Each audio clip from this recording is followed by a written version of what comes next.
You probably need to do a starting in 3 minutes type screen because for most people, as soon as the stream starts, they get commercials. Ah, Right.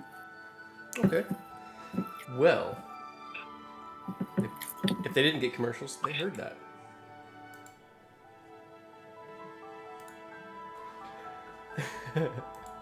Yeah.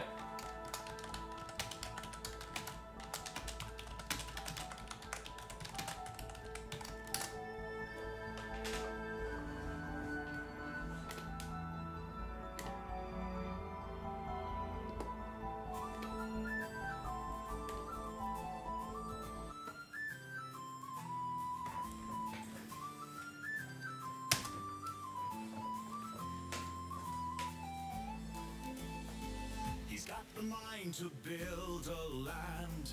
Oh yeah, I should go ahead and bring up And grain of sand to the where stream manager so I can see the countdown to add time.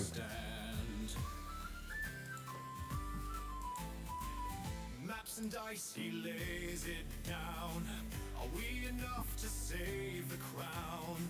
A twist of fate, a roll of chance. In Feanor's domain do stories dance. Come join this world where magic flies through caverns dark and open skies. His crafted dreams for us to roam. An epic quest to save our home.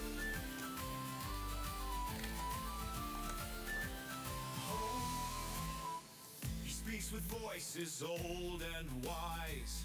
Goblins roam and heroes rise. With every turn a new surprise brought to us to fantasize. From dusty tomes and ancient lore to battles fierce and treasures more, you've got a place, an open door. Adventure calls you can't ignore. Join Feanor's world where magic flies through caverns dark and open skies. His crafted dreams for us to roam. An epic quest to save our home. Home.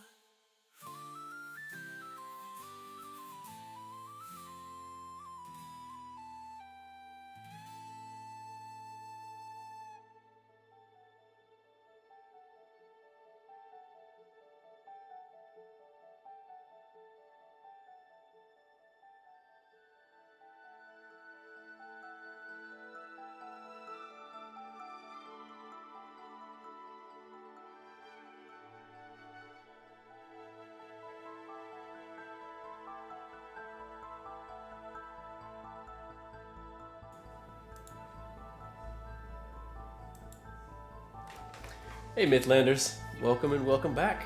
This is Goblin Stone session 35. And over the last few sessions, over the last few sessions, our heroes have gotten a bunch of people and a bunch of materials to the square. They have tinkered and built up some gear, shored up the defenses, made sure that all the people they brought back have a place and work to do, and done some management of some of the more troublesome persons. Particular NPC comes to mind. One of the, not even a lesser noble, but the woman from a rich merchant family, who seems to be slowly trying to muscle in on some people in the square, trying to assert some form of dominance. But they have one goblin captive that survived a purification ritual that X and Millie and a few other townsfolk conducted. They put that goblin to work building traps that they might use in the stone, or that the townsfolk might use to lay in the alleys and streets around the square.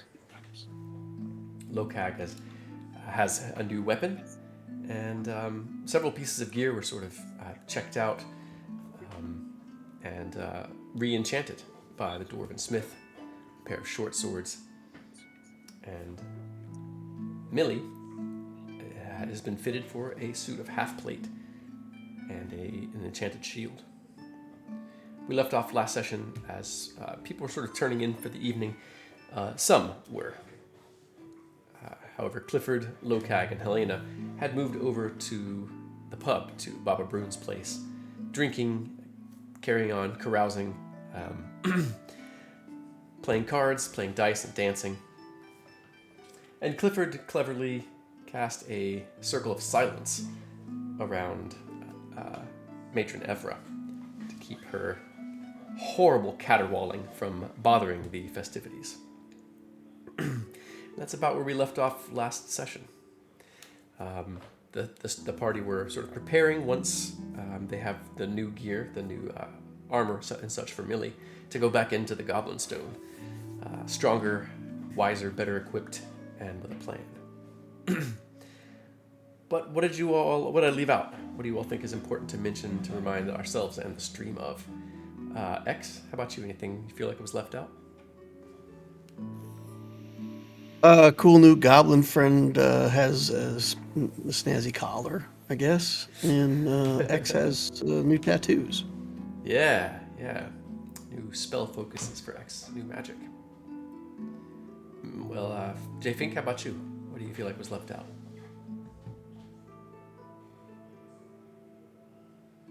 Not a whole lot that I'm thinking of.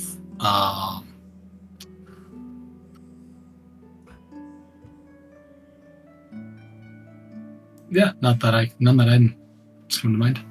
Cool. How about you, Big Bry? Well, Lokag gave those very nice bottles of wine to Baba Brun for his personal stash, and proceeded to start drinking one straight from the bottle in front of everyone, much to the dismay of the nobles in the local tavern. Yep. Although Ponwyn and Agarth are, I mean, they're sort of dicing with you all, but they still were horrified by you drinking that fine vintage from the bottle. Well, Nick, how about you? What do you feel like was left out? Yeah, I think the big one was the one pushy lady who kept going around trying to mess with people and try to figure out how she could sort of take control of the town. And for me, I was thinking I got mixed feelings, but maybe they're the right person. Maybe, enable them. Maybe someone's got to hold this town together while we're running around. So maybe she's bossy, but maybe she's not so bad. So that's my current insight about her, but I'll have to roll and see if I'm right later. Yeah, or just observe the results of leaving her to her own devices. Yeah, I'm a little nervous about what'll happen in town, when we take off. Things always change. People appear and, machinations are going on. Yeah, especially now. The square is pretty crowded with folks. Yeah.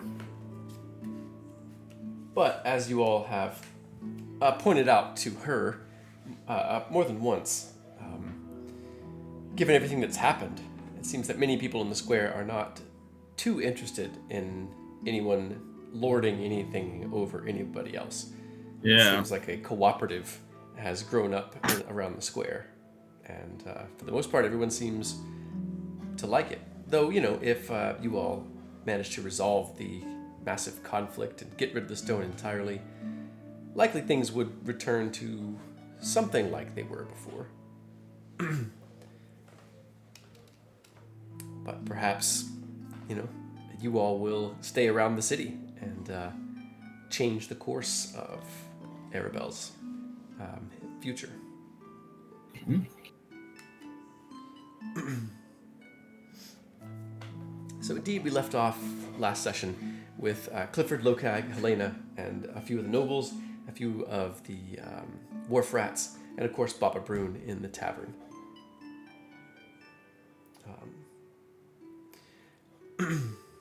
And a bit of festivities in the midst of the war-torn city. Likely, your song and cheers sort of echoing out through the city as night falls and the goblins begin to wake up.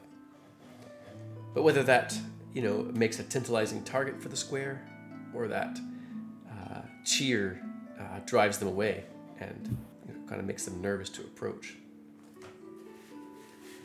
You could only guess. Does anybody have anything else they wanted to do throughout the night? Anything else in this scene at the pub? I know X is meditating on the rooftops, and Millie had gone to sleep relatively early, exhausted. And Yeah, go ahead. I think I'm ready to crash too. I think we absolved everything All right. for me. What about Lokag? Lokag stays up late, a little bit too late, with Baba Brune. Even after everyone else is gone, they're both sitting there talking and just, chatting about things that are going on. And as people leave, it's as guys do late in the evening, they start talking about philosophy, and Lokag, starts saying maybe Stone is from like the stars or something, and like, is it really like they start talking about goblin politics and all of that, and Baba Brune finally explains that the goblins were saying meet for the masters and not asking them to meet the masters, and Lokag has an epiphany of just, oh my gosh, that makes so much sense. He's just flabbergasted.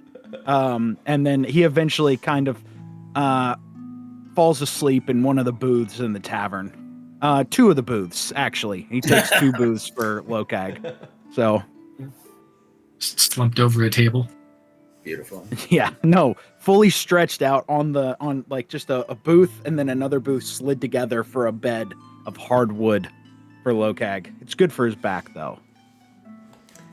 As you start to sort of, curl up on your, on your benches, you hear Helena continuing to sort of talk and gamble and carouse and in some ways, play the noble, although she wouldn't think of it that way. But in her fine dress, the attention that is showered or that is sometimes forced on you heroes of the square, Helena stays up a little later than you even, and seems to drink it in, likely taking as many loose coins as might be available through card and dice games with her cunning and sleight of hand.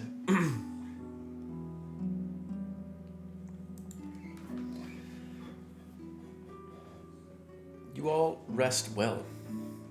When many of you fall in, especially those who were drinking heavily, fall into a deep and dreamless sleep. X and Millie, however, you both have dreams about other places, other wares, other winds, people wearing strange clothing, and the mortal people seem to walk side by side with towering and shining godlike figures. You have just enough knowledge from the dream itself, as you are also a figure in that dream, to know that the hill that you all are camped out on, and that you are, it seems that it is a massive after battle celebration. Some battle that took place thousands of years ago, perhaps. And you have enough dream knowledge to know that in the dream, a city will soon be built on this hill. You've been perhaps given a vision of the Tuatha De Danann having driven the Firbolg and broken their empire and scattered the unseelie Fae that followed them out into the plains, hills, mountains, and forests far beyond the view of this massive hill. As you all wake up, one by one, likely Millie wakes up as one of the earlier ones to wake up, as she went to bed earlier than everyone else. You might even wake up well before dawn, as you went to bed, just right around sunset. So is there anything special that Millie would do as she's waking up?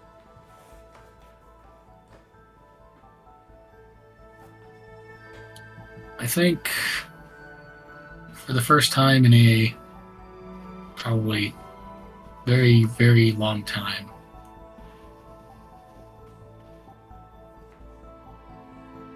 having unbarred access to resources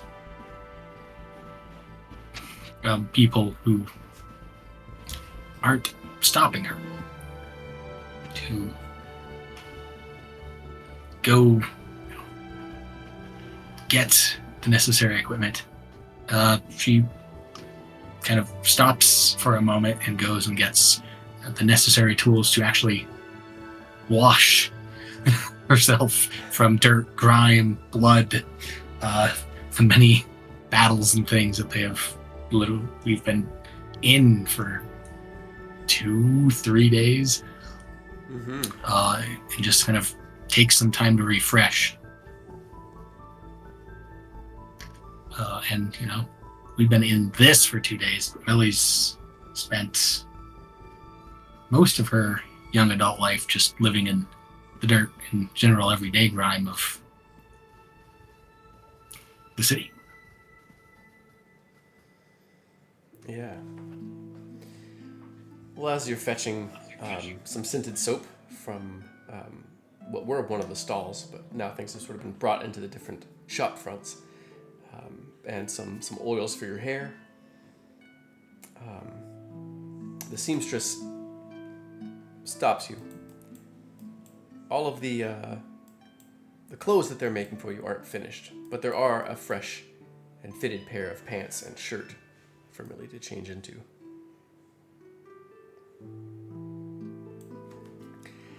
As you are making your way over, back over to the inn, to make your way upstairs or down to the basement where the baths are, perhaps stopping by the smithy or shouting over to Baird and Bell to see if extra coal could be brought to fire the furnaces and boil the water for her bath. Go ahead. Yeah, I'm wondering how much she even knows on the probably wouldn't know anything about technology of these baths. Pondering if probably the most she's aware of is kind of like the bucket washdown. But you are aware that there's That's what fancier she's baths. expecting Yeah. down here in this tavern. So probably is like gets down there and is looking at and then kind of observing for a little while, finds that there's water, realizes that there's some place to kind of like start heating it up. And then he'll like head back up and it'll be a routine. It'll just take some time to figure out paths. Well, as you make your way down, the innkeeper sees you moving down and just shouts, kind of calls out to you that she'll make sure to have somebody come and stoke the furnaces so that you can have a hot bath.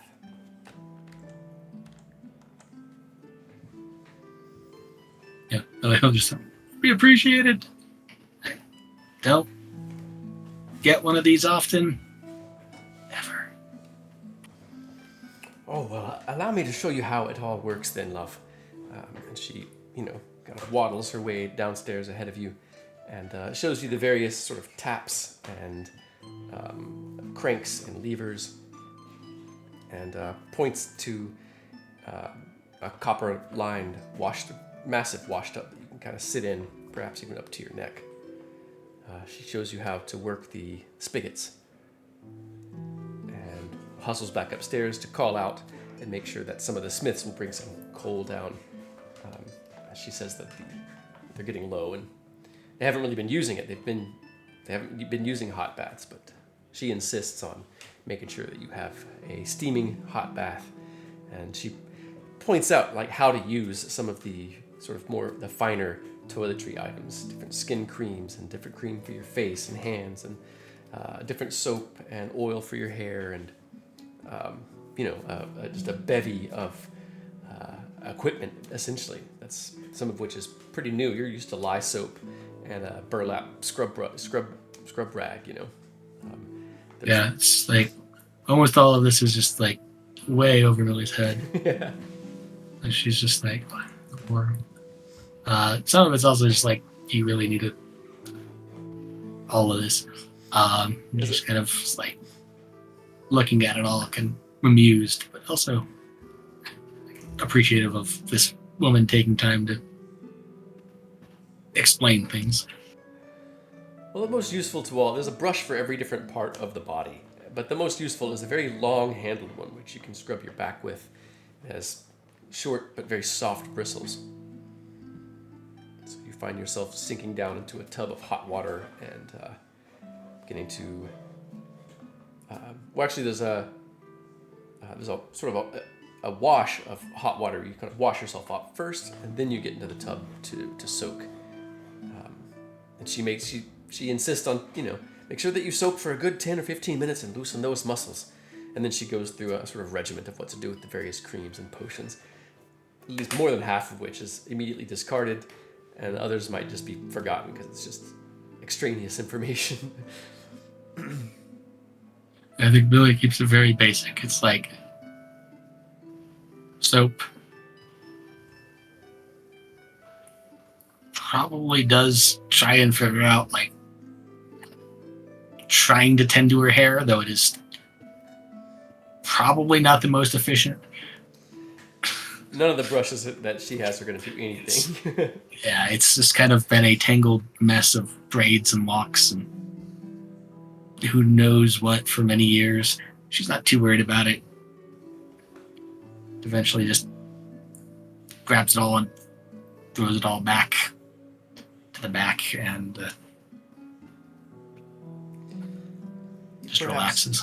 You perhaps have a moment to marvel at the shimmering gold patina that your skin carries. Well, Clifford, I'm guessing you might be one of the next ones up. So what might Clifford do? Is there anything that he does in the morning? I think in his morning routine, he'd, I don't know if they have a mud bath there, but if not, he'd have one in his room. And he'd heat it up, get it all nice and warmed up and bubbly. And then he'd just lay and just stark naked into the mud bath and sort of lounge in there for a little while, using a little move earth to have it sort of go over his body and sort of pull at every little pore and just remove everything from his body until he finally stands out and sloughs it off until he's just completely cleansed. Everything has been removed and it's now in the mud. Keeps a couple special kind of mud that he keeps in a little pomade jar. Puts that on his beard, and the beard kind of twists and twirls kind of magically. He'll throw on the rest of his gear, put on the nice new chain shirt he's got, roll out into the square at that point, ready to see what's what. Keep an eye on the situation, say hello to people, wave, and Yeah. Well, the work of the morning is already well underway. You can smell fresh bread baking. There's a chorus of ringing anvils up to the north. A bubble of conversation coming out from the Mistfield dining hall. And, sort of looking around, just, make sure everything's in good order and nobody needs anything. You spot Berdenbell, the dwarven smith, the son of Bardubel. He has a sort of worried expression, and as he catches your eye, he kind of jerks his head for you to come over. Yeah, he'll come on over casually, not make a big thing of it. Hey, well, how's it going? He steps out Doing away all from right? the smithy to meet you. Kind of looks like he wants to talk Yeah. away from everybody else a little bit. Sure, I'm a skulker. I find a good skulking spot. This is my favorite one right here. You can see everybody, but they can't see you. Got the bushes. Great spot to chat. Not sure what this means, but I'll just out with it. Our gnome assistant Mixelplick, he found your goblin friend this morning. Looks like someone bashed his head in with a hammer. Someone must have snuck in. Right. Well, damn. You got to show me. Kind of looks around to make sure no one's really heard. Yeah, I'll do the same. Yeah. What do you suppose? What do you suppose happened? Once you're kind of How'd they down get in into the there? smithy, he just kind of nods and kind of holds up a hand to wait till you're away from everybody. Once you're down in the smithy, he says, "Oh, well, it's the damnedest thing. We keep this locked up pretty good and tight. I don't distrust anyone in the square, but old habits, stuff taught by my pap. So someone managed to get in.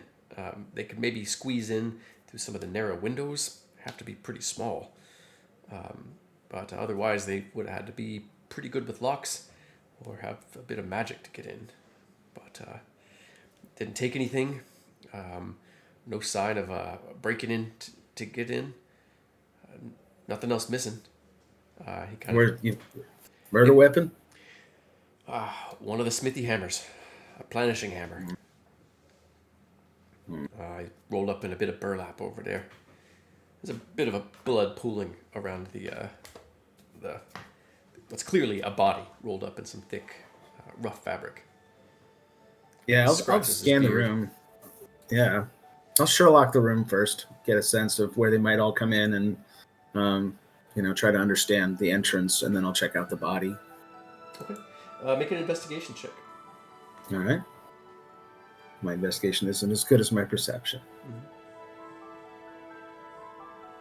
Can I go through? Easy. Insight as well. Oh, okay. Insight's way better. All right.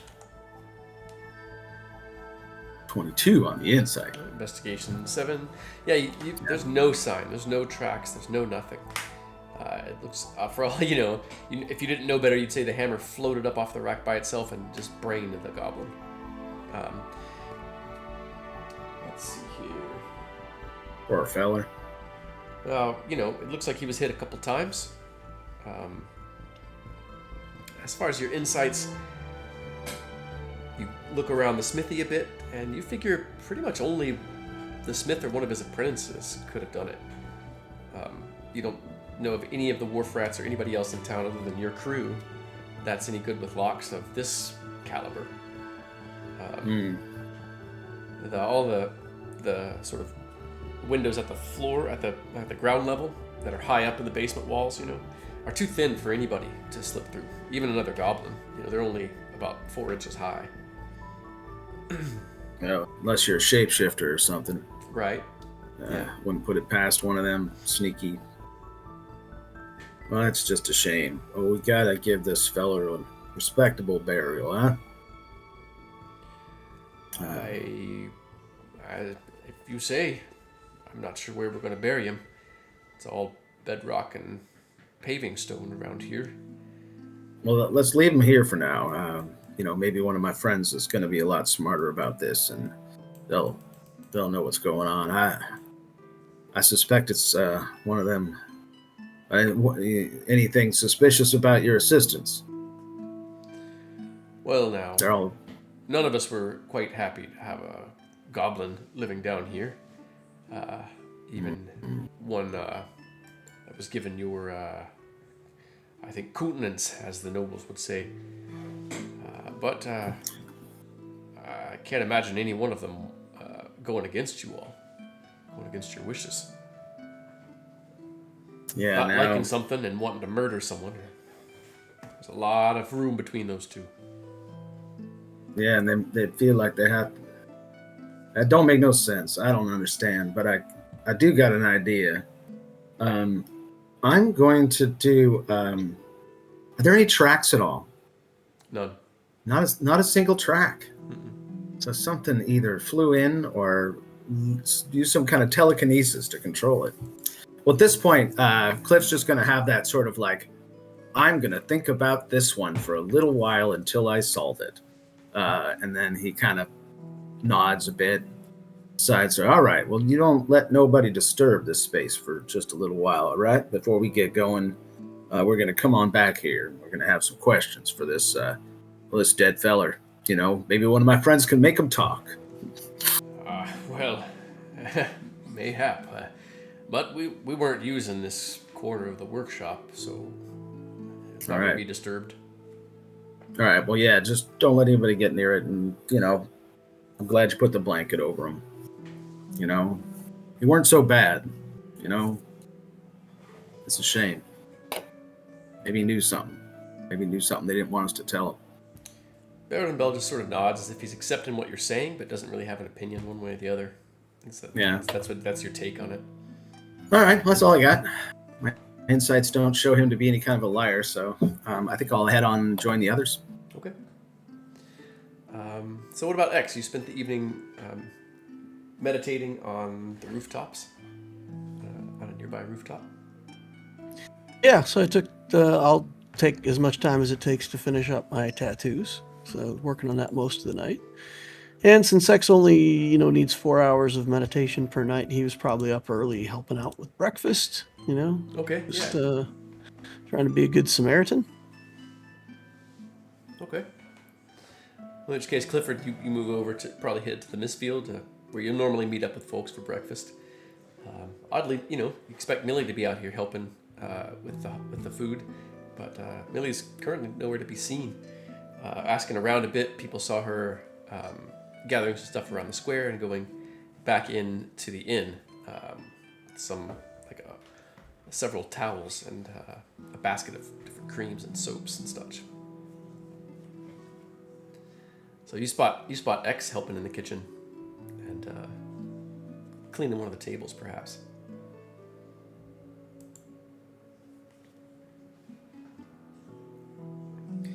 All right, what about Lokag? You wake up still in the pub. Someone has thrown a rough blanket over you, and Helena is snoring loudly, curled up in a ball underneath one of the tables. Still in her fine dress. As Lokag sits up, he smacks his head on the table, and he just groans and kind of holds his head a little bit as he looks over and looks around for Baba Brune and yells out for a breakfast ale. Not so loud. Not so loud, big brother. We've got something around here somewhere. Oh, yeah, stout. Here you are. He slides a small keg across the table nearer to you. He's kind of leaning up against the posts around the bar, like on one edge of the bar, with his hand up on it, kind of. Finishes his own ale. I need protein. Not much of that to be had here. You know that. You're just gonna have to carry yourself across the square on those tree trunk thick legs of yours. Lokag will head over to the breakfast hall and kind of look about the square, see how people are getting their day started. Yeah, he's definitely making a beeline to that dining hall, and he just orders only meat. He just wants meat. It's a cure-all.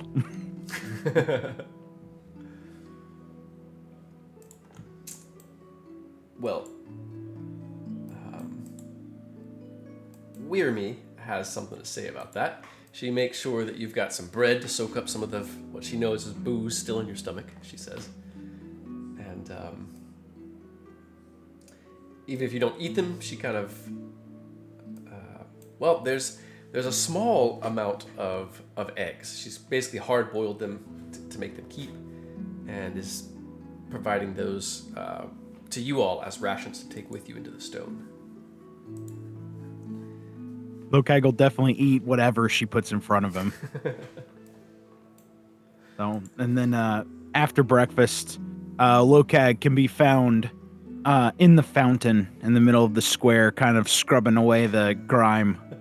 So that's where he's gonna go. He'll keep his britches on for this one, but he'll doff his armor and kind of just lay on his back in the shallow water of the fountain. You can kind of see grime floating away from him. It is the clearest, when you get any of it in your mouth, it's the sweetest tasting water. It's sweeter than some of the wells dug back home.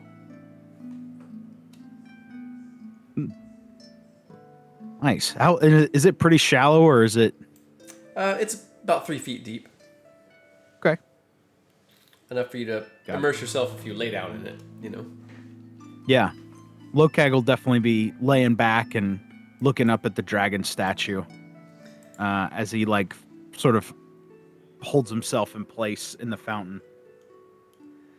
So you look up at the image of Princess Artemisia, one of the first rulers of the city, the first mortal ruler, anyway.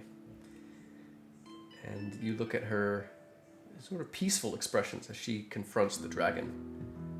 And it's almost, it might almost be like a puzzle to Lokag, who's a brave warrior, who's a fighter. And here's this obviously armored woman who's doesn't have her sword drawn, doesn't have her shield up, and is just facing this raging dragon. Is she holding anything? No, her hands are down at her sides. Lokag will ponder that. He respects it though, staring something that deadly in the face without your weapon drawn. He kind of admires her. She would have made a good Goliath. Indeed, she would have.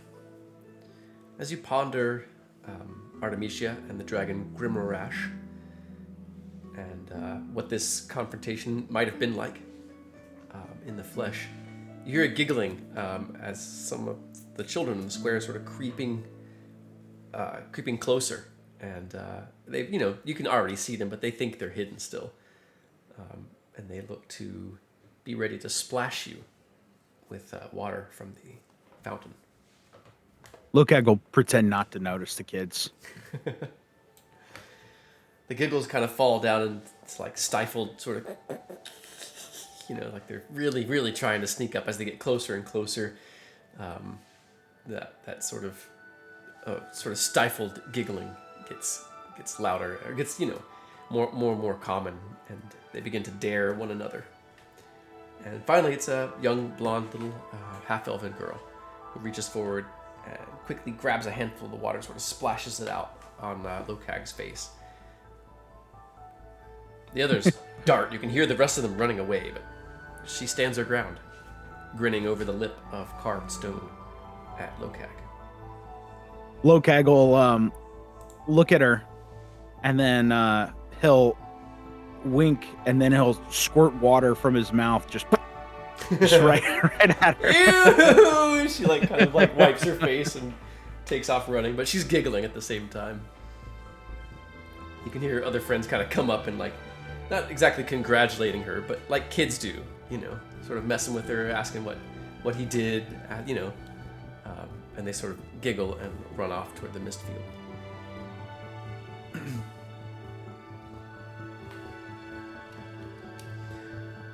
So yeah, that's where Lokag will be. He'll be soaking in sun and water and glorious fountain, his new bathtub. Nice.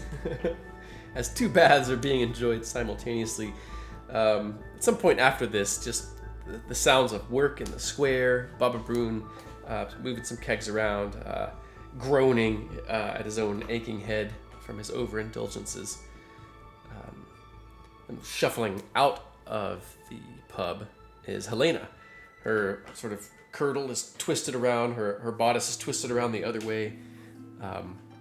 And she's kind of trying to right it. She's kind of fussing with herself, grumbling about the stupid kind of crap do people wear this all the time, and it's all the way across the square. You all inside the Mistfield dining hall can hear Helena approaching, very audibly grumbling at the idiotic taste of nobles, and this and that, and how no one could ever fight in this,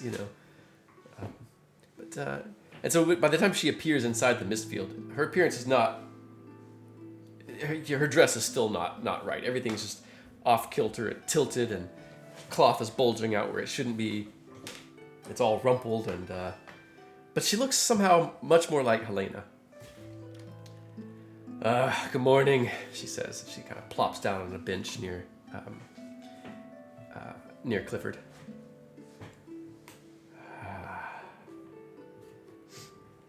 I'm not ready for the Goblin Stone yet. I need that, she points, and that, and starts just pulling plates of food toward her, like, sweeping them in her arms.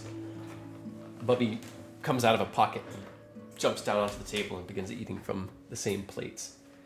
Weremy wrinkles her nose at the rat, but then smiles at Helena and continues sort of, cleaning, cooking, talking to different people that are inside. Cliff lifts his plate off the table and keeps it away from the rat so they don't eat it. You notice about every third bite, Helena's putting food into a pocket or a fold of her dress, particularly cheese.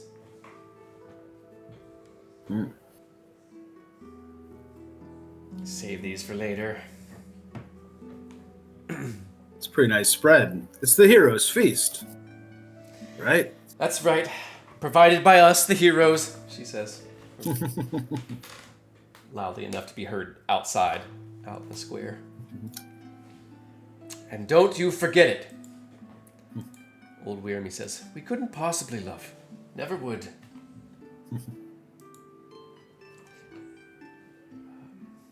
So at some point, I imagine, how long, Millie? How long do you soak in your bath? You think you miss breakfast, or do you? Why not that long? So probably after kind of bathing, getting herself clean, and then she'll probably head kind of straight to the blacksmith to see if the armor is ready. So you catch Baron Bell. He sees you coming. Ah, lady. Good to see you. You scrub up good. Well, unfortunately, it's not quite ready yet. We hope to have it ready in just a couple of more hours. Still early in the day, but we hope to have you suited up with plenty of daylight left. We know these goblins likely may be sleeping during the day, so we hope to have you ready before then. But everything has got to be just right. Otherwise it'll... angles of metal will catch on itself, slow you down, be much louder, and won't be as good a protection. Gotta cover all the gaps, Of course, I just wanted to check before getting anywhere else in the day. Of course. This is gonna be my finest work so far in my life. You should know that, Millie. Well, we're glad to provide the opportunity, I suppose. And glad to have your skill and smithing expertise on this. Well, yeah, you're so humble, Millie. He kind of leans in. It doesn't do. You need to a little more pomp. People expect it from those who are in important positions. Not me, mind you, but most of the others. Until as of like 3 days ago, hadn't held a sword before. Well, you learn that quick enough. Perhaps you'll learn the other quick. Maybe, but I also don't want to be like, well, I motion my head towards wherever our notorious woman of nobility is. Probably sleeping in another fine room in the inn. Not the suite, that's reserved for you all, but... I just say the caterwauler is. Oh, her time on stage was blessedly short last night, I don't mind saying. Someone have a shepherd's crook and pull her off the boxes? We were about to bed down inside. We heard her start to wail, and it's like someone turned off a switch. Woke me for a moment as well. Oh, enough to give a man nightmares. Well, a couple of hours. I promise you, this work will be done, ready for you. And I will get food and see what everyone else is up to. And we'll return to see your amazing work. The dwarf beams. Grin splits his bushy beard, and he nods a couple times and turns back to. You think you can see that Mixoplick and Fuli are both putting straps and sort of on the arm pieces like bracers and rare brace and pauldrons, and sort of linking all the pieces together. It looks like mostly finish work now. It seems they worked pretty late into the evening. Yeah, then I'll head towards the dining hall to find. Sounds like everybody else. Well, I guess I'll see Lokak perhaps before then. Yeah, you probably at that point you catch the kids kind of creeping up to the edge of the fountain, trying to sneak up on Lokag. Each one daring each other to get closer. And it is a little Deora who actually has the nerve to splash a handful of water at Lokag. As she runs away from the Lokag attack, I'll just chuckle. I believe you have defeated another extreme opponent, Lokag. Toughest one I've ever faced. Are you enjoying the view of the sky and the statue? Yes, this statue is very intriguing. I would have my weapon out, but she seems unafraid of this dragon. It's very, very inspiring. I think I may try this in our next battle. No weapons. No, well, that's probably a bad idea. But next dragon we see, I'm going for it. Don't see how that could go wrong. I'm assuming she's going to wrestle the thing. I don't know. Do I know of this tale? Yeah, the tale is that that she faced down Grimarash, and her boldness and bravery stopped him from basically breathing fire on her and eating her, and began a... Well, it's said that they debated about war and peace, about kindness and selfishness, about good and evil, and a great many things. And it's said that she defeated him with the content of her mind, her sharp wit, and her quick tongue. I do believe you have this in the bag, Lokak. Your wit is sharp, and your tact even more so. Yes, yes. I know I am the thinker of the party. You are. So where is everyone else? Have you seen them this morning? Nope, I've only seen little children, and Helena was asleep in the pub. She's been out and about, sort of collecting. She went to the food place again. I think she's feeding Bobby, and but no, I have not seen X or Mustache Man. All right, I'll check the food place. I'll head that way. All right. The kids giggle and wave at you as you move past, or sort of running together in a little pack just ahead of, as you pass them, they kind of fall in about 15 feet behind you, following you into the mist field. You see Elnith sitting outside of her shop. Elnith and Cyril sitting in chairs out front, taking a break from some of their morning works. They both wave.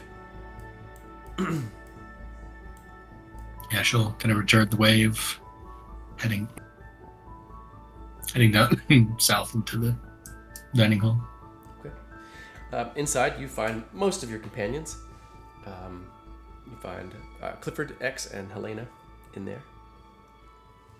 Of course, Bubby's on the table, eating out of several plates that Helena has pulled over toward her.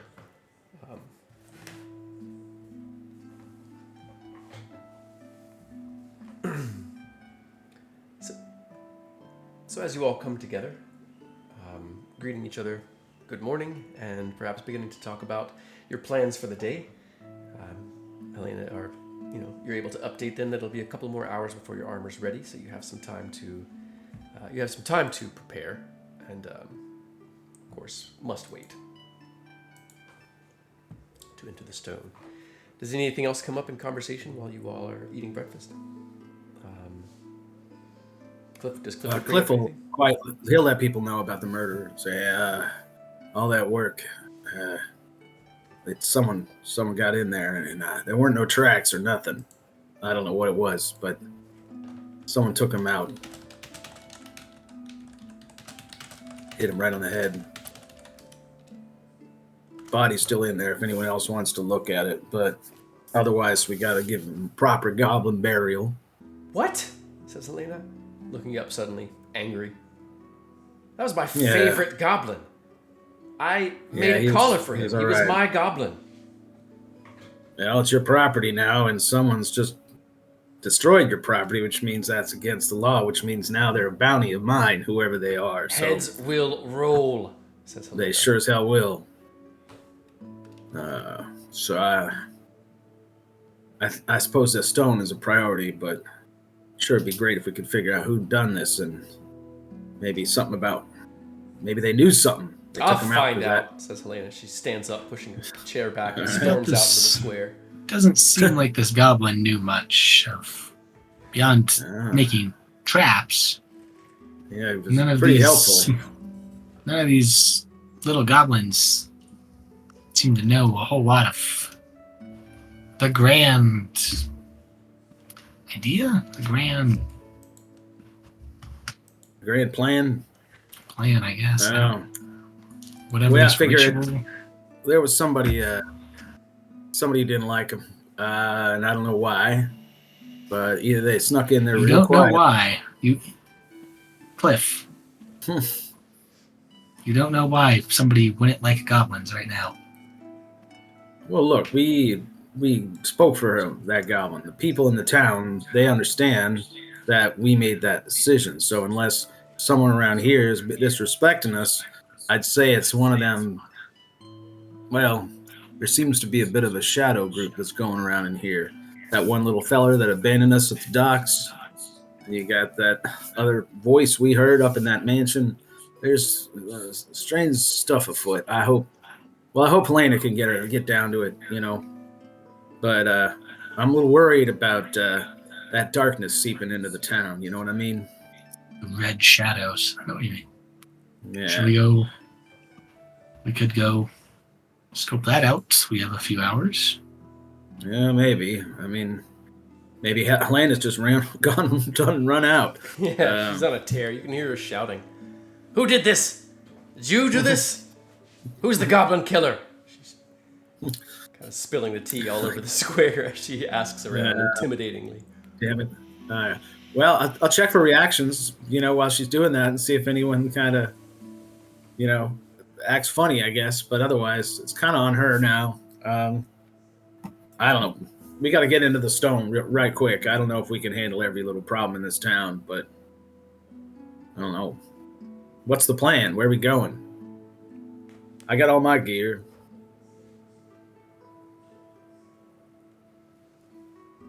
All right. Does anybody have any thoughts about what the plan is, or is still interested in the dead goblin? X is interested only so far as he's perfectly okay with it.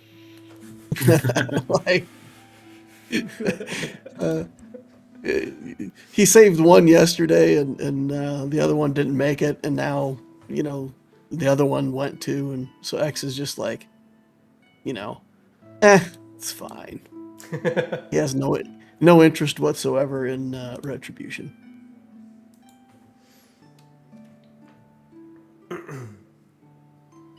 Well, our approach when we're hitting the stone is we're going to try to go under and avoid the flying wyverns, or are we going to go up on the above ground? We had spoke yesterday and potentially retrace the route that took us underground. But Yeah. then when we went through the wall in that section to disrupt that shaman's ritual. Mm. Well, if dirt's loose enough, I can help us get through that, but gotta watch out for ambushes and traps. They'll know we're coming, right? Well, they won't necessarily know automatically. Not that one. No. You're thinking of the other one.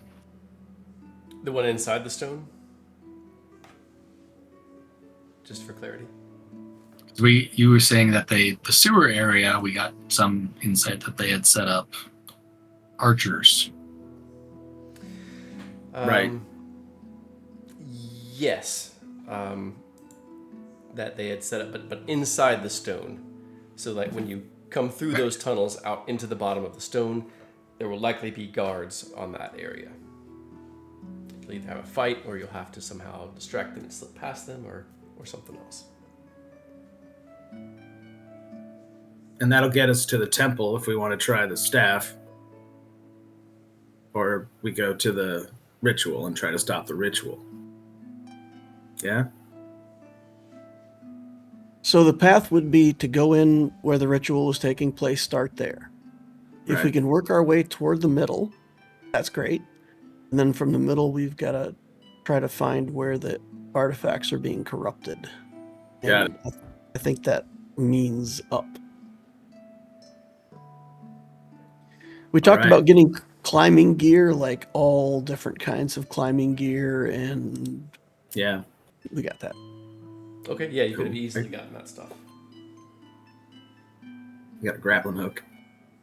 Some rope. Hooks, ropes, pitons, Grappling climbing guns. harnesses. There's no grappling guns. Nothing that sophisticated. We but, tried. But it seems that Mixoplick is pretty handy with making simple machines. Once your armor's done, you might be able to put him to task on stuff like that. But it probably wouldn't be ready before nightfall.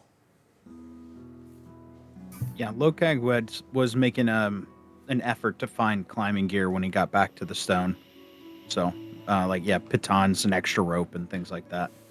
Should we just get like a full X lifting kit, like a crane, a low cag, Some block oh, and like Okay, a harness. low cag lifting kit? Heck yes. block and tackle Well, I can is add, definitely like- available. Could I make like a bolt, like kind of a for the crossbow, so it launches the grapple, so you could like kind of shoot it like it's a crossbow bolt, launch it, kind of make it like an arrow, basically a grappling arrow. You could easily do that. There's a certain type of arrowhead that would need to be made. It's going to slow down and basically shorten Literally, the just range. take the grappling hook and just like an actual grappling hook and just try to launch it as it is. It'd definitely reduce the range and probably be at disadvantage. But Okay, good, good to know. Yeah, would Might definitely launch wing it it. further than most of you could throw it, except for Lokag. Yeah, good to know. And did you say I was able to acquire some climbing gear? Yeah, absolutely. You're able to Okay. get all that you need, and Okay. task the leather worker to make some more for whatever you need. Likely to expand Lokag's harness, at least for one. You get several coils, as many coils of rough rope as you want. There are 2 coils, 50 feet of very fine elven rope that are very thin, very strong. Nice. That might be I'm gonna more take- suited to attach to an arrow if you're going to try to fire an arrow. Yeah, And keep in mind that if you do that, you need like an adamantine head to grapple into stone. So if it's soft stone, wood, things like that, you'll be able to grapple into and be able to climb. But Yeah. stone, it's unlikely to pierce, except unless you roll in that 20 or something. or if it can go over an edge somehow and hook into something if there's an edge Sure. somewhere, Sure. like a boulder maybe. Yeah, for sure. Yeah. Okay.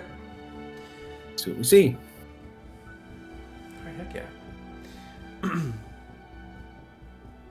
So you all kind of plan your route back through the sewers. That long Nobles tunnel ends in a broken sort of rise that you kind of climb over and back down into the bottom of the stone. That exit into the stone likely be covered by hobgoblins, archers. The waters themselves, infested with slimes, and a hag within earshot. You don't know what the range of her magical sight and stuff like that is. Of course, the Tower of Ogma that enshrines the rekindled flame of Bridget is between you all and the stairs that go up, stairs that wind around the whole place that take you up. Still in the bottom, but above the swampy water. To the north of that massive chamber is where the Goblin Shrine is, that you're all certain that the relics are being kept and cursed.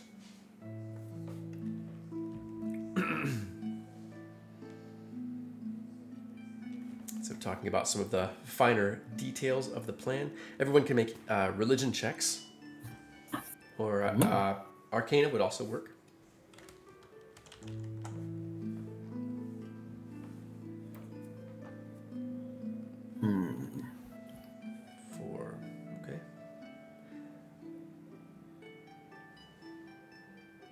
Okay.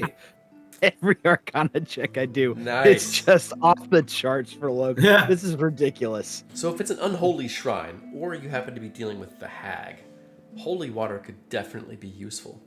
And X, you know that the water in a fountain is blessed. It is holy water. oh wow. The statue Oh, is wow. magical, enchanted to constantly refresh the water with clean water, but it blesses the water itself.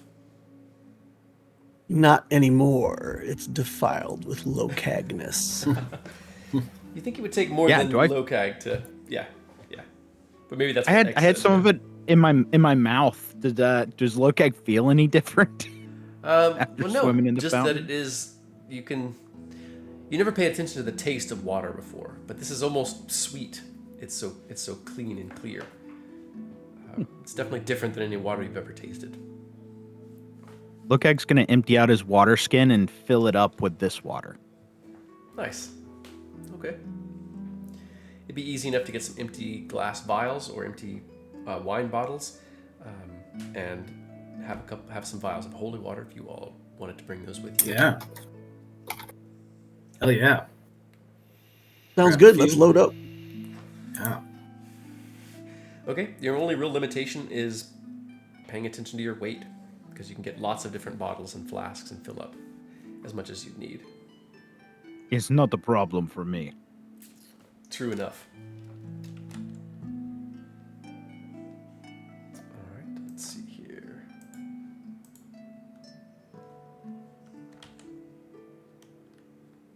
I keep missing the ad rollout. Man, I'll get the hang of it one of these days.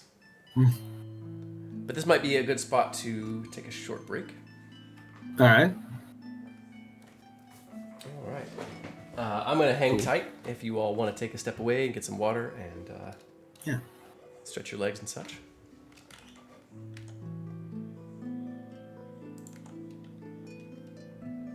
Sounds good. Get a refreshing beverage. Excellent. I'll be back. Go grab water.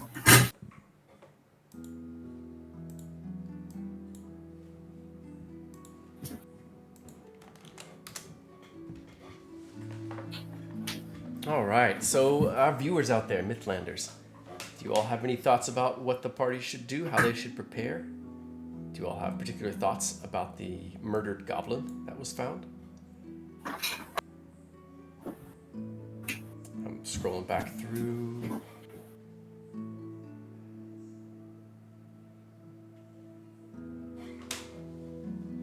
Honestly, I'm still such a noob at Twitch. I'm not sure what the function of a hype train is or what to do with it.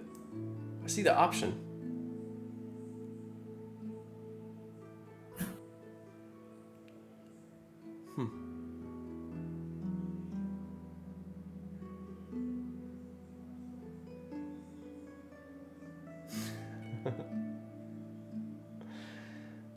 Yeah, the harness is really for X, I imagine, huh?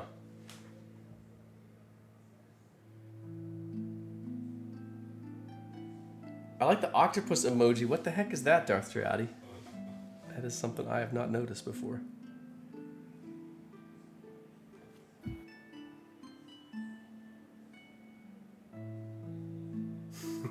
Finish work.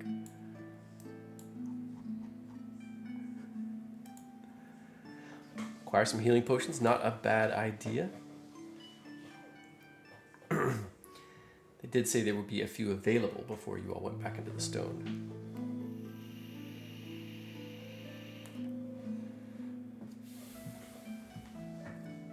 I'm back in. Welcome back.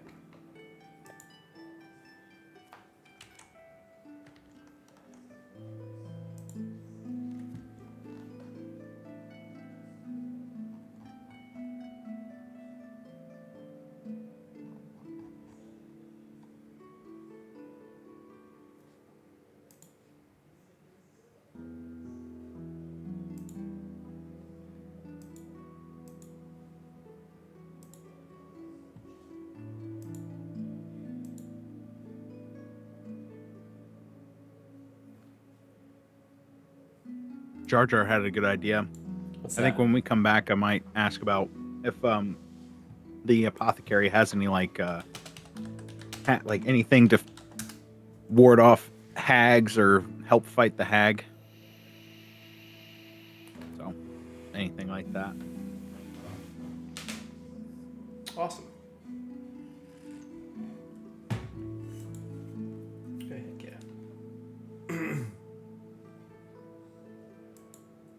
Yeah, looks like the party's loading up on holy water. Nice.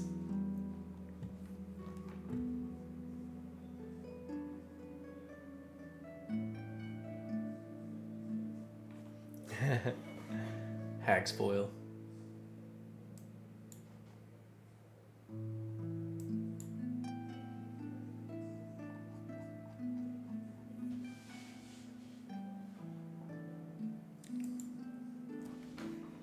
Same Trowdy. I think that's why I got this. I have this mustache, so I can constantly play with it. I went and got. I went to get a replacement driver's license today. I had to make sure to like really gussy up my mustache for the picture.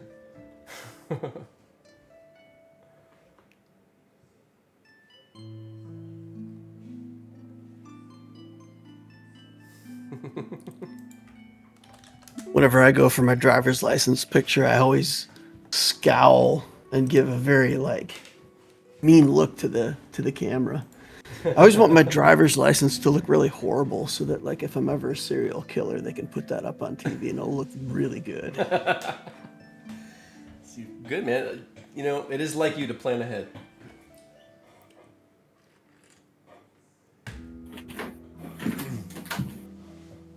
You were talking about ADD stuff. I think we all have that a little bit in some way.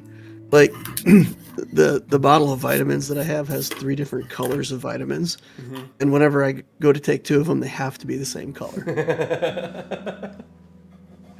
Heard. Yeah, I was actually recently sought a diagnosis, and it turns out they don't think I have ADHD, but they think I have a really rare form of autism. So I've been kind of researching that and seeing what feels like it applies to me and what doesn't. And it's been pretty wild to find out at 48 years old. And I was diagnosed as a kid with ADHD. And some kids will grow out of it, and some kids are just, maybe they've just misdiagnosed. So yeah, it's been interesting to find that out and start kind of delving into research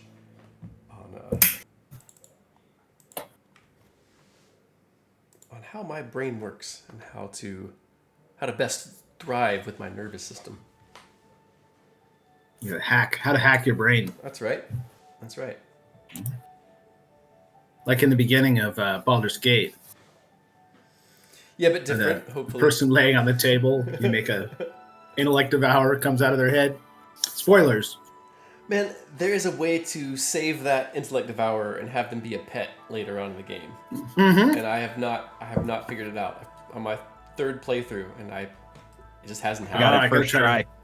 Nice. Yep. I mean, I didn't know even that mean you to. don't kill them, but at some point later you have an option, and I don't know how it happens later. It's like in Act 3, I guess, or maybe Act 2. No, it's in Act 2 Okay. when you're saving the tieflings. There's one in a cage that is like mutated or something. That's the one you've saved Okay. or didn't kill. Spared, I guess. That explains Good it. to know. Because I just went scorched earth and killed all the guards and everything that weren't the tieflings and the gnomes every time I've played through it. So I must have gotten caught in the crossfire. It's one of the brains, and it's in a cage. One of the intellect devours in a cage. Okay. It's actually really handy to have. I'm sure it is. Yep. There's all kinds of cool little pets and stuff that you can get, and there's just secrets within secrets in that game. It's a very good D&D game. Yeah, it is. And Due to the occurrences Go of ahead. Dome and the Delvers, I can never respect any Mind Flayer ever again. Or Intellect Devourer. Fair. Yeah, his character in another campaign we run on Thursdays. They went through some Illithid territory, and he got the rough side of a pack of swarms of plague rats and intellect devourers, and his character died to intellect devourer. Sorry to hear that. I done got my brain ate. Mm-hmm. Fortunately, there was a really good cleric with you that was able to bring you back to life. Question was, were you using it at the time? He is a barbarian, so that is a good question. I don't use it much, but there is an interesting side effect. My character now has a headband of intellect as a barbarian for no other reason than he just doesn't want to get his brain eaten again. He wanted to boost those intelligence saves. Awesome.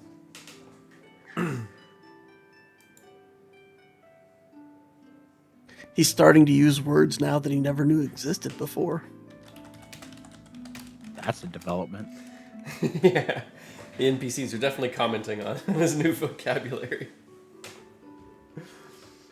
Can't remember what word it was, but you're like, did he just use? It's a big word for him. Well, it looks like we are all back at it. Yeah. Excellent. So it sounds like you guys kind of, finish your meal and go grab vials from Baba Brune's, and there are plenty of empty bottles from last night, and bottles in racks that are sort of waiting to be filled as Lokag, taps a keg, fills bottles, and puts them on the rack. You can still hear Helena storming through the square, interrogating people about the death of her goblin. There's some people that you can tell are reacting like, shocked, maybe concerned, but more, not so much for the goblin as concerned that there may be a murder about. Many of the reactions, though, are about like X's. Like, most people don't really have much of a reaction at all, except that they're clearly afraid of Helena. So as you all fill bottles at the fountain, and pack it away in your packs, kind of store it where you can get to it.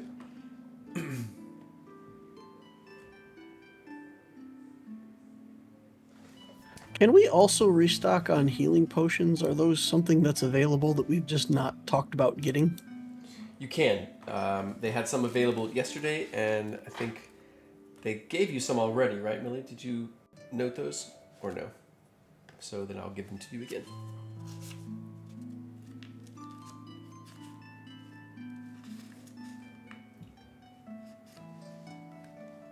I think you are muted. If you're talking, that is. No, I'm on push to talk. I do not see them Okay. in my inventory. They had 3 regular potions of healing that they gave you yesterday. They're working on a few more. And by the time you all leave today, they'll give you 2 more potions of healing and 1 potion of greater healing.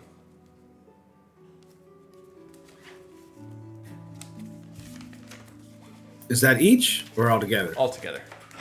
Okay.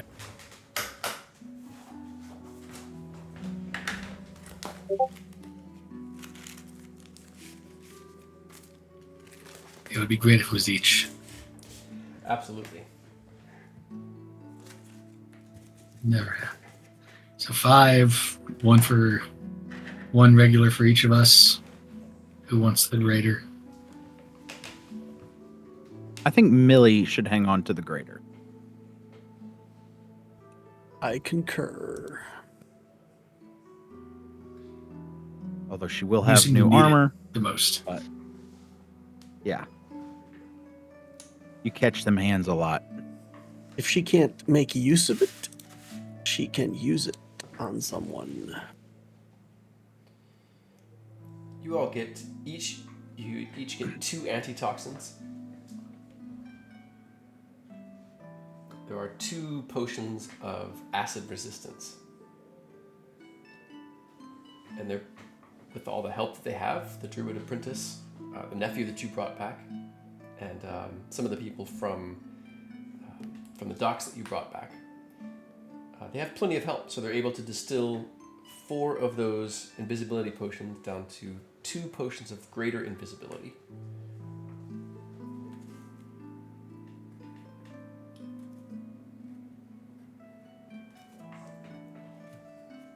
And of course, The there's anti- 1 remaining potion of regular invisibility. The antitoxins, we each get 2 each. Mm-hmm. And they, clear poison condition They will clear or something? poison. They'll give you advantage on saves versus poison and resistance to poison damage.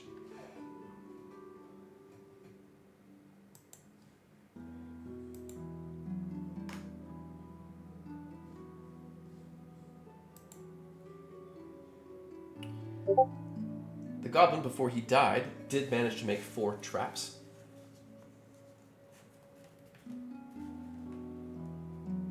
Two simple arrow traps and 2 simple blade traps.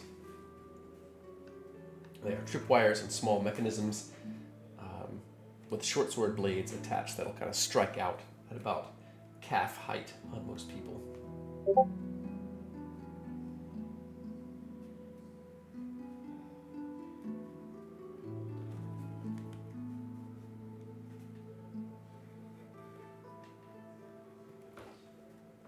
They're able to make a bomb that has an expanded radius.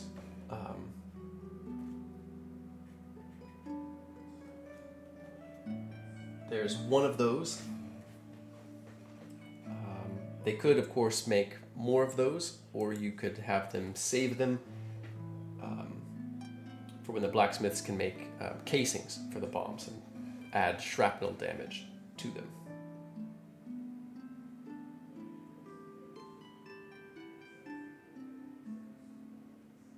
So that's up to you. If you want to wait and have the blacksmiths make casings and have 4 shrapnel bombs made, which will have a larger radius. Wait. I'd rather wait. Cliff says wait. Save it for the next. Yeah, I'd say wait. We can take one of them. They make a regular bomb. It does have increased range, but no extra damage from a normal grenade. Or Still fine. Blasting bomb. powder. 3. Yeah. Is it 3d6 fire? I think when I I'll look have up to bomb. look it up. Blasting powder is what you would look at. Okay.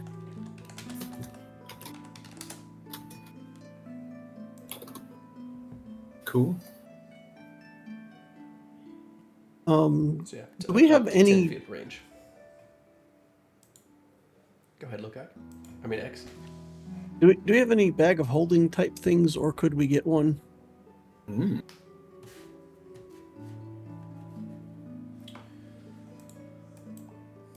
Give me just a moment. Like a handy haversack or some such?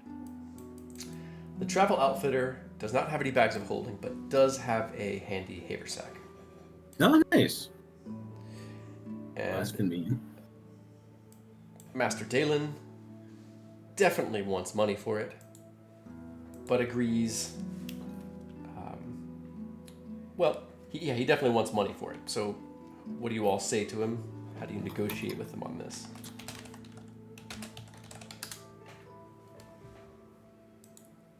Though the stone looms over the city, this old merchant-minded man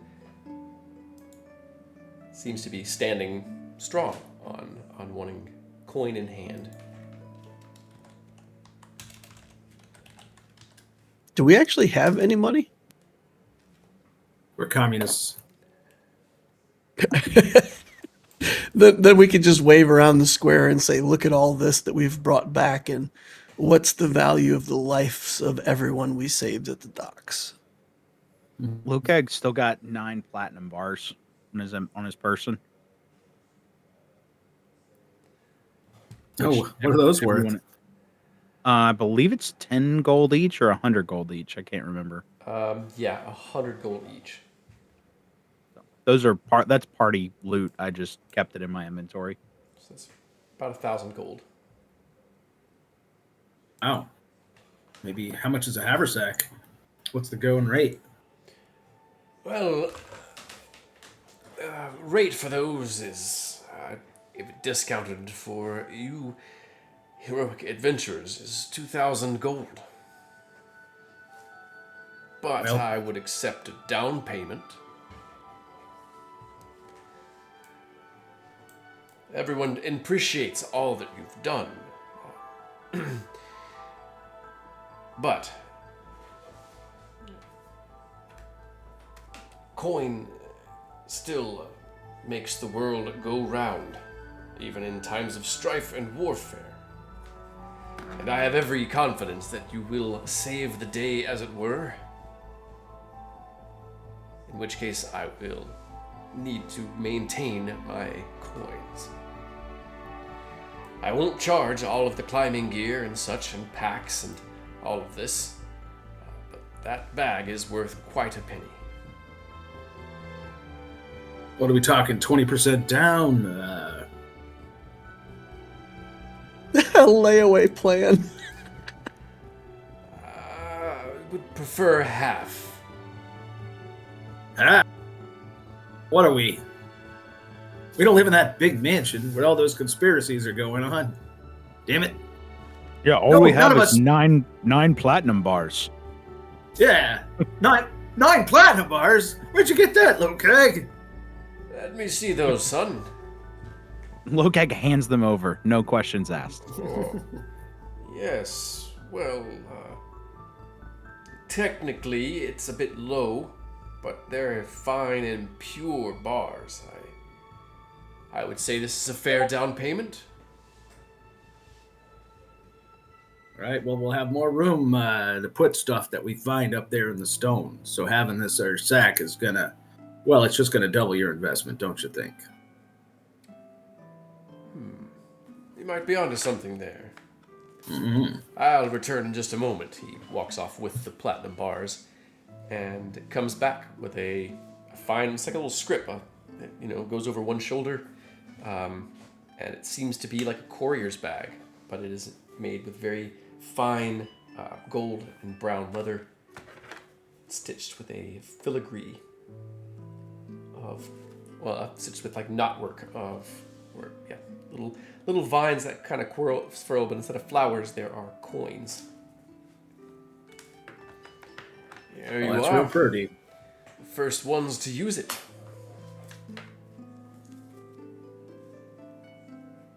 Who wants it? Who wants to take it? X can carry it, All right. if y'all don't mind. I'll Yeah, you put the can. invisibility potions in there too, so that we have them centralized. That makes And they're sense. not- Yeah, you can kind of. The hunting traps, we can put the traps in there. Yeah, things that we don't want to get lost or broken. All right. Blasting powder. Hopefully it won't blow up in the bag. I imagine when it's in like an alternate dimension, it doesn't. You That's can't. not Oh quite no! how these work. So as you go to Ah. put things in there, the items shrink as you put them into the bag. It's not extra dimensional. It shrinks the objects. It's the microverse. Indeed.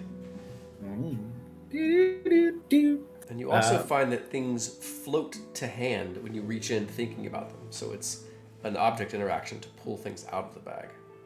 That's beautiful. Very helpful. It weighs 5 pounds. The bag looks heavier than it should, but as you put supplies in it, it never gets any heavier. I'll put a basic description in chat. But you all can open it up in the compendium and look at it. And of course, X, you can drag and drop it onto your sheet.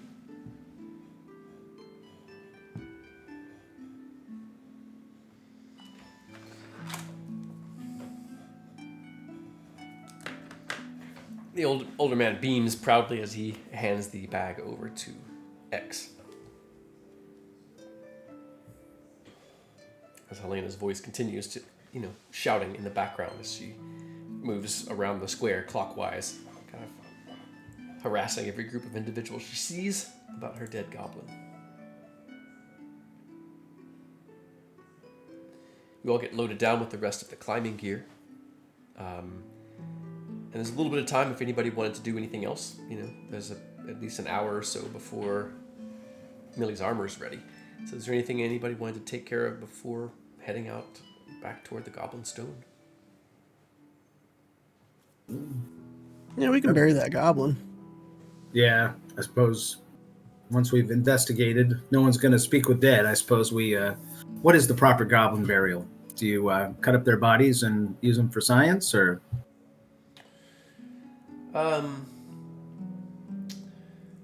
Well, different goblin tribes that you are familiar with have different burial methods. Some will put the body in a pot, boil herbs and sort of river water together, and the shaman will use it to make potions to make the clan stronger for battle. Sometimes they are using magic or some other technique, somewhat mummified. And if they were warriors, they might be buried beneath the sort of gates to their community to guard it from evil spirits and such. There's no goblin mausoleums. So they're sort of, buried around whatever it was they did the most. He made traps, so he was clever. Maybe just bury him under the ground somewhere by the river. That would be a trip outside Yeah, the I thought square. you were going to say use him as a Yeah. trap. Make him up like one of those dummies they have in the Goblin Stone. No, that's just terrible. You got to be better than them.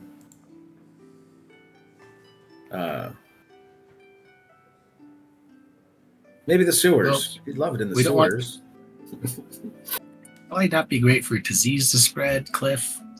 Maybe burning would be the Yeah. cleanest. That sounds like the right way to do it. Put his body in a big urn, heat it up, put it in the fire, put him in the forge. He was a forger. Put him in the fiery forge and save what's left and that dust crumbs, and maybe put it in smelting some metal and put the ashes of that goblin in with some metal. Make something out of that goblin like we were going to try to do. We were going to make something out of that little feather. No. We still got a chance. So, yeah, I like that idea. Let's do that. We'll cook him and use his ashes in some future projects. This does not seem foreign to the dwarf. Who he nods and he says, "I think a scimitar would do. It'd be proper. It seems to be the weapon they wield most often." Makes sense to me. Can Well, go ahead. the room that the goblin was murdered in? Lokag is a little interested. Can he make an investigation check on the room? I don't know if anyone's done that yet, or if we've checked the room I did. before we moved the body. Yeah, Oh yeah. Cliff did, Cliff but nobody did. else did. So if anyone else wants to do that before we move Just it, before, that'd be great. just as we first get in there. Sorry, I didn't know where to jump in with that That's fine. Go ahead. quest. Yeah. Yeah, you can make that investigation check. Excellent. So you head down into the forge, or down into the sort of workshops down below. Okay, give me just a moment. I think I've only rolled 18 to 20 on my intelligence skill checks. I mean, it's just Amazing. uncanny.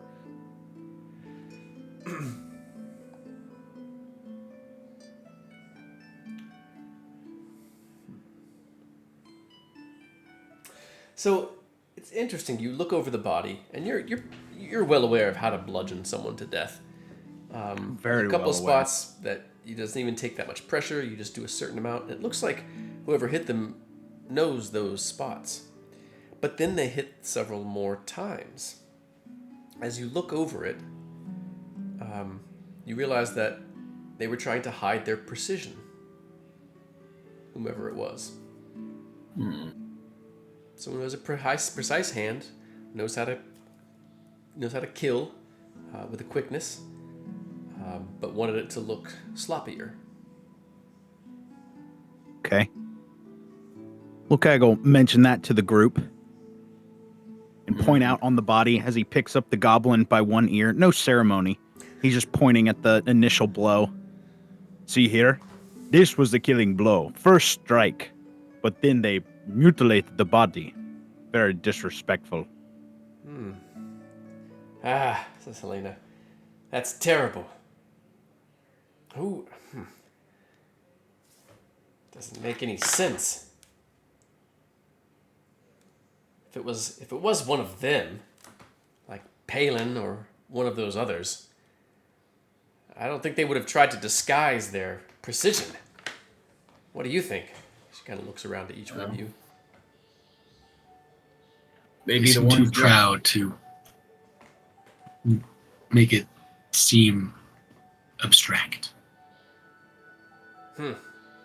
Clifford, what do you think? Yeah. No, I don't know. If you're, that's a precision kind of feller, and if he had some means to do it, and he'd be suspecting we'd know, then he might do something like that. He's a duplicitous little bugger. Had us fooled before he ran off. Yeah, I don't know. He's trying to cover it up. We're talking an assassin. Yeah, that Helena. does seem plausible. Locag. Yeah. Wasn't there, Helena? Wasn't there a nobleman that was quite upset about the goblin being here in the dining hall? Yes. Karath, I think his name was, is... He doesn't seem like the sort to get his hands dirty, though. But I don't know nobles. I mean, there are Well, plenty of folk. Yeah, Plenty of folk wanted him dead. fought for many a noble, and they usually hire muscle out. Right. Don't normally do the dirty work. I suppose it's possible it's Palin, and he might want to cover his tracks. X, what do you think? I think we need to get to the stone. Yeah. Can't argue with that. You're right. Well, You're right. she takes the collar off and wraps it around her wrist as a keepsake. He shall be avenged, says Helena.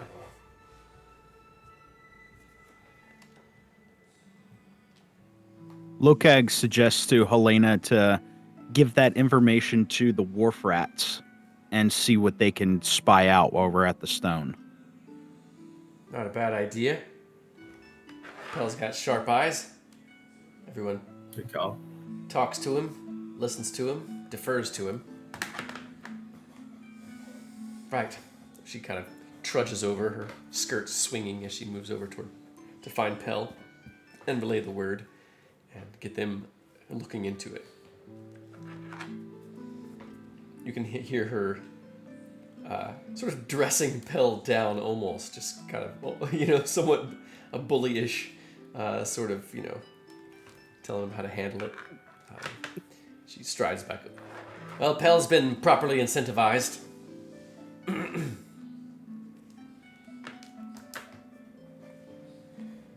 It certainly sounded like it. Oh, good.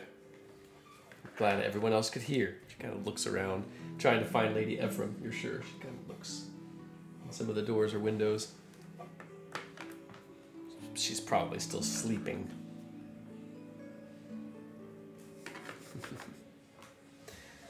Cliff, you handled her show rather well last night. Thank you. I'm always thinking about the community. You know me. I'm a Samaritan. Of course you are.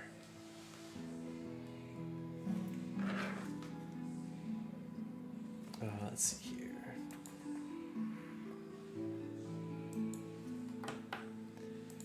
Well, I'm guessing Jar Jar is asking, what do you all think people should do if they see Palin? What, attack on sight? Try to apprehend him? Or leave him Follow alone him. and- See where he's coming from. Track him. See where he's coming from. Oh, that's He'll a lead death us. sentence for sure. Well, depends. Yeah, I don't know. Like dissuade, right? Like keep him away from being here. chase him off? He's or let him apprehend. keep his, let him keep his Apprehend roots? if possible. Apprehend if possible? 'Cause, Yeah. he seems like he can do quite a bit of damage. Well, he can go wherever he likes. Either he Yeah. seems to sneak around and come and go as he pleases.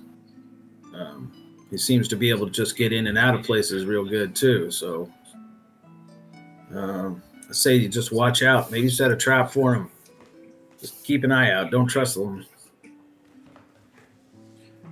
All right. As you relate, There's two other acquaintances too that we let our other roguish friends. Yeah, you have Tar and Win, and there's Newton, another halfling who Millie knows is figured out he's a member of the Thieves Guild, whether it exists or not still, and is shady, but is not with Palin. They just showed up together. Good to know. But yeah, we'll let them figure it out. Hopefully, they can give us clues when we get back. Yeah. Well, Win says,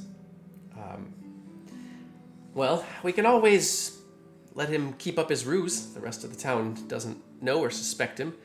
Only those who we've told know. So we could kind of just let him in, let him roam around, and we've got a couple of nets lying around. Whatever he is, unless he's really strong, like the bard. But a net and some clubbing to the head should be sufficient. If not, Tar is pretty good at scaring the hell out of people. Yeah, works for That me. is my fear, is that he is not what he seems. His bard was semi more than what she seemed. So something to grapple him and keep him in place, and then some reach weapons, huh? The only thing that puts people to sleep. Well, I bet the apothecary does. She has love potions and sleep aids and all sorts of stuff for digestion. We'll ask her. But we've got the square That makes well the in most hand. sense to me. Well, that's a good idea. But you all don't worry about the square. You don't worry about us. We've got Captain Evram, two of us, and a myriad of folk that you've saved. We're well equipped and well provisioned. As long as those dragons don't attack. But we do have some heavy crossbows for them. I wonder if we could put some lines on those heavy crossbows and stake them down in case those dragons come, and then try to grapple them. Try to winch them down to the ground. The two gnomes wander off, kind of talking about what to do if the dragonlings attack. So you all, over the next hour or so, you gather up some rations, go and check in and get the potions and stuff from the apothecary, perhaps, and likely eat another meal before heading out. Wasn't there the tailor person was trying to get us to give them ideas for Yes. fancy Cloaks. clothes, Yes. cloaks and whatnot? Replacement clothes have been provided for all of you, but she wanted to make something out of the shimmer silk and the myrrh leather for you guys. Right. So once Millie is sort of drawn over to the smithy by Bairdenbell, who kind of whistles and sort of gestures excitedly for you to come over. The dwarf is almost rocking up onto the balls of his feet, bouncing in place. The gnome Mixelplick is sort of zipping around, polishing cloth on the armor, kind of getting everything set up. And your armor's in a small, very neat pile as you approach. Gleaming lines of silver blue metal. You see on the chest, seems to be worked in relief. It is Grimarash and Artemisia, as depicted on the statue above the fountain, worked into the breastplate of it. The dwarf grins and gestures for you to come and stand. As the dwarf, two dwarves, the gnome and a couple of the human laborers help put your armor on you, which makes it a whole lot quicker.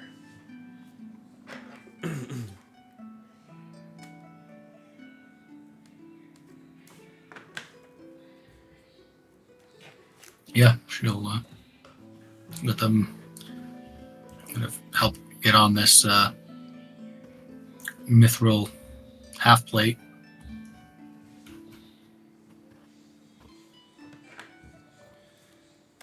All right. You now have +1 half plate. That does not give you disadvantage on dexterity checks. It is also half the weight, so go ahead and edit the weight down.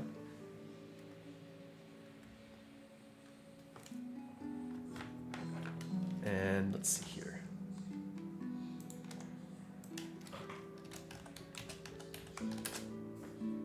Oh.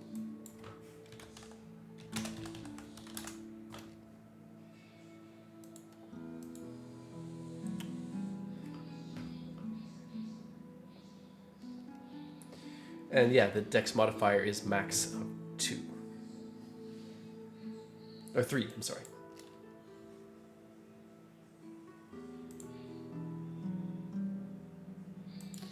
And there is a matching shield.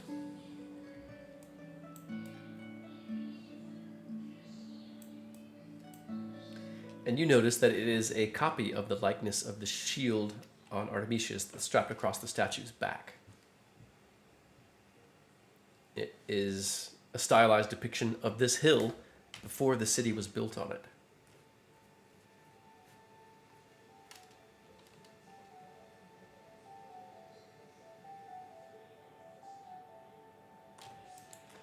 And let's see here. Just before that,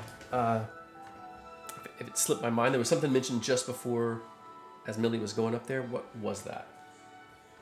Anybody remember? Nice. Asking me about something? Yeah, the cloak, like the cloaks and tailors and stuff. As you're being fitted, Tegla comes rushing across with several bits of cloth over her arms. She looks, her eyes are sunken, bloodshot. Her hair is kind of sweat pasted to the sides of her face. And she's like, well, I knew you were going to head out today before noon, and so I wanted to make sure me and some of the folks worked all night to get clothes and boots and gloves made for you. Now, they're not as nice as I would normally have them. There's no fine embroidery or stitch work, but they're solid, good work, and they're worthy of any wizard's laboratory to be enchanted. I use the finest threads we have, and of course the materials themselves, and I have my masterwork papers on the wall inside, and I took into account what I've seen of the style that you wear, and how you seem to fight in the gear that you. She yawns again, almost now between every 6 words. Here, she hands out cloaks and pairs of boots and gloves to each one of you. Likely except for X, who has a pair of already magicked gloves and may have declined. If not, then he also has a pair. But some of you may have declined based on other equipment that you have. For Lokag, Oh of no, course. these clarify. are beautiful. I'm These sorry. are beautiful. Millie, you start. That's it. These are more than great. Oh, that's a relief. Thank you. It is an honor for you all to wear them, and it was a pleasure to use that myrrh leather and shimmer silk. Now, I'm no wizard, so there's no special charms in them except my own good intentions. But maybe you can put something in there yourself when you have a moment. Of course, Lokag's is just a cape that hangs back, pins to the armor. You can kind of swirl it around your shoulder for effect, but it's nothing that's really going to stand, get in your way or get underfoot or anything. It hangs down to about knee length behind you. Lokag runs around the square with his arms in front of him, trying to flourish the cape with wind from his run. It's streaming out behind you. I'm pretty sure it is a cake of billowing. It is now. Tiglet giggles at this. It does. It billows nicely. That stuff catches the wind right proper. And for X, it's likely a kind of full cloak that you can shroud yourself in, a hood that comes down low, kind of shades the face, and all. But you notice that there's buttons at the bottom, so you can sort of shorten the cloak so it doesn't get underfoot if you're crouching and such like that. And is built to be able to sort of roll up and sleep in if need be.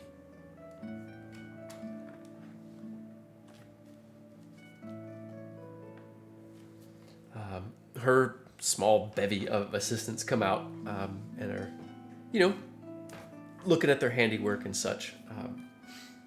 They come up and adjust things on each of you to make sure things are sitting just right for them. Anyway, they obviously want to see their handiwork on the new heroes of the stone or heroes of the square.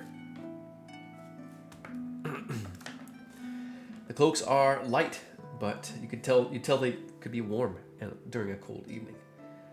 The leather is very supple and very smooth. It's a pleasure to run your fingers over, and it slides over your skin like it was formed just for you. Through the gloves, you can feel almost every crack and seam in your own gear. It doesn't really stop you from having a tactile sense, so it won't hinder investigation checks or trap work or sleight of hand or any of that sort of thing. Beautiful. And each time the light hits the shimmer silk, it seems a slightly different color. Sometimes it's silver, sometimes it's a dark, rich brown or red, sometimes it's a dark green or even an emerald blue. And at times, when the wind hits it and the cloth is just so, as it folds over itself, it seems to disappear out of sight for a moment. You can see why it lends itself to being made into cloaks of elven kind. So with the Heward's handy haversack, some heavy armor, some good armor for Millie, and new garb for each of you. Most of what you have has been tattered. So with that, there are cloaks and pants and vests, like doublets and such like that, to replace now or later the garb that you're wearing. And it's all tough, serviceable working gear, type that a soldier might wear under their armor. Many of the crowd has gathered around to watch you all be festooned in the square's finest. Many of the kids even sort of standing mute, watching you all. And some of you can feel the weight of their needs and their expectations, their hopes hang heavy on some of your shoulders. Likely all except Helena, who is just sort of oddly basking in the attention. Yes, we finally look like we should, huh? Gang? It's not bad. I mean, I've seen better, she says. But probably only through the window of one of the shops. It is certainly a lot. Hopefully we live up to it. And we die trying. I prefer if our enemies do the dying. Ideally, that's the project. That was in the whole game plan. I think when we ran through all the scenarios, we were hoping to include us living as part of that. It's like number 2 on the list, I think. Well, as you all know, I'm a survivor. And you are my rat pack. So I'll do my best to keep you all alive while we're in there. Unless you do anything incredibly stupid. Over and over again. Well, that'll never happen.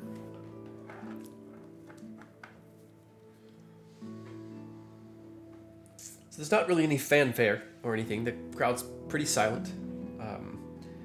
Pell, Berdenbell, Tegla, the seamstress, all, in some way or the other, give you their they wish you good luck and wish you a speedy and safe, healthy return.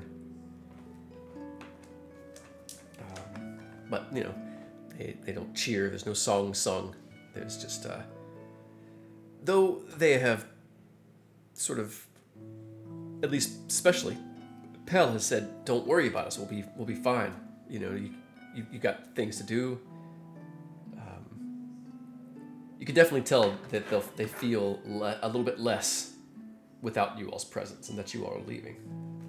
But they know how important it is to continue and bring the fight, to keep the fight away from the square, which is precisely what you all go to do. So soon it is time to head out. And I think this might be another good time for a short break. How's that sound? All right. Cool. All right, if someone will hang tight for me for a few minutes, and I will head off and stretch my legs and grab some water and be right back.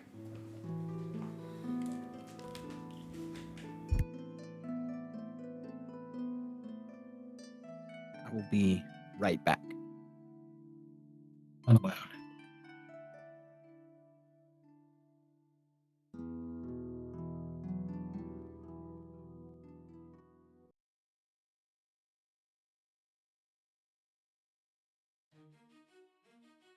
Extra attack. Let's go. I think X is the only one in the fun. group that's not getting extra attack.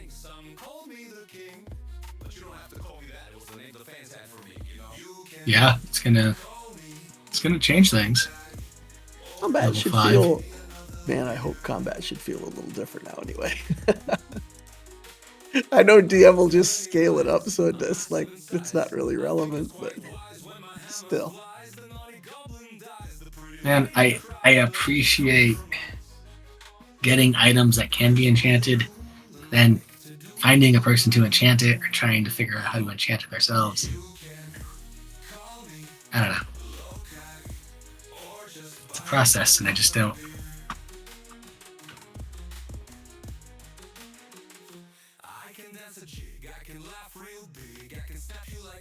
It's like trying to find a commoner to be like, hey,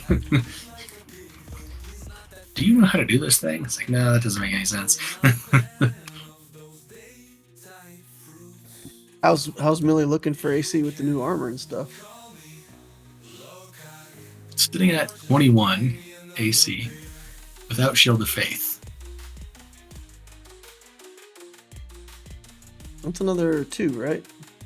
Yeah, so 23 AC with Shield of Faith.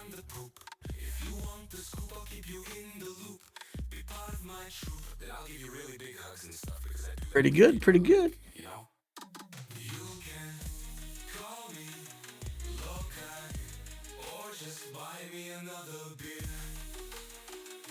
Yeah, so we're getting hit by physical attacks. Shouldn't happen too often. I'm back. Dodge action can make that even more nonsense. Yeah. What are you talking about? 21 AC. That's what we're talking about. Oh, yeah.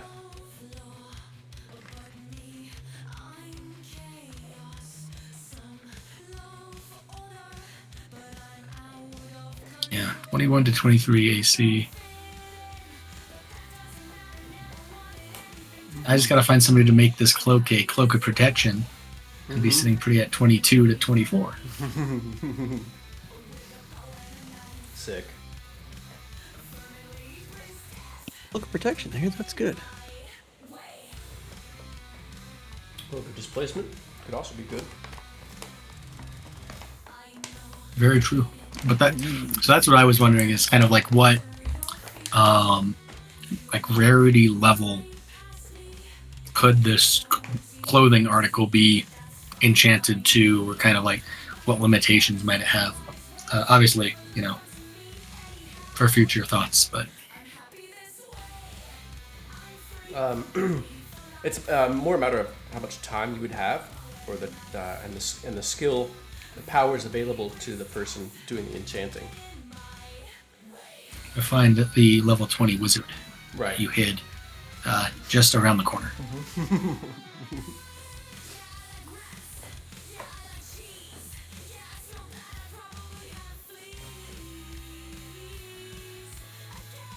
If only he could still see and do his magic.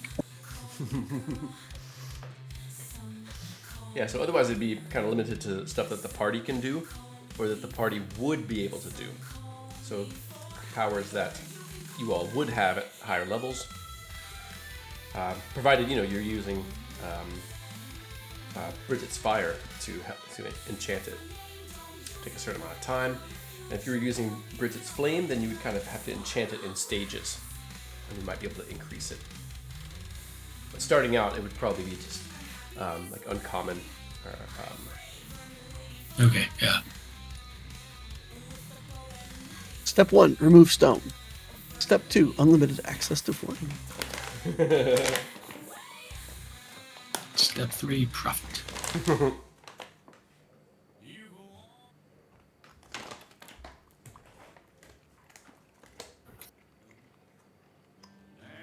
Did anyone watch the original Tick cartoon? One of the first villains were the Idea Men, and that was their thing. They're like, "Well, we were just gonna blow up the dam, and then we were gonna have a bunch of money." And they hadn't really thought about the whole thing. That was their whole plot. The Tick was a great Great. cartoon. Oh my god, yeah, It's kind of similar to the Underpants Gnomes from South Park. a little bit. I think the Venture Brothers pulled a lot from the Tick for sure. Probably so, yeah. A lot of that satire. Very Mad Magazine, but like deep cuts, so deep, so many deep cuts. In Hitchhiker's Guide, do you remember those creatures that slap you in the face if you have an idea?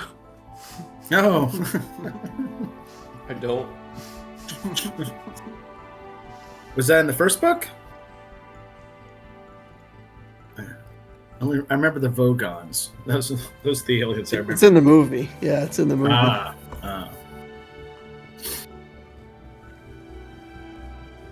What's the? I think it's probably also in the book, but I can't remember exactly which one, whatever. I just read the first one. Sometimes I read books out loud to people, and I read that first book over the course of 3 months or something, to my kid and my people, Awesome. and there was so much I had forgotten rereading it. It was just there's a lot. Because he goes on all these little asides. Like a lot of the plot is like if you look at the actual plot without him going. And the funny thing about humans is, and like if you remove all of the asides, it's a very short book. It's like essays. I love the one. I don't know why, but the one that hit me is just like super clever. Like he talks about how there were 3 ships that left, and they put all like the menial workers and middle management people on one of the ships, Yes. and then the yes. other 2 like went off without them. Yeah, they said, "Oh And yeah, we're everybody- sending you off to the Great Planet," and they're like, "Yeah, see ya." He makes this big deal about how some people were getting paid to sanitize phones and how ridiculous that was, and then later those 2 ships that went off on their own, everybody's dead because they got exposed to some disease from unsanitized phones. And then the survivors, the ones from the losers that just had no, the bureaucrats, the people that didn't really contribute to society, they are our ancestors. They landed on Earth. That's the punchline. Yeah. Oh man. Gotta love it. It seems that we are all back and ready. Yeah, ads went off a little while ago, so we are good to jump back into it. All right. So as you all make your way back south through the square, out through one of the barricades and into a nearby sewer entrance, Helena is slipping out ahead of you all to sort of scout the way.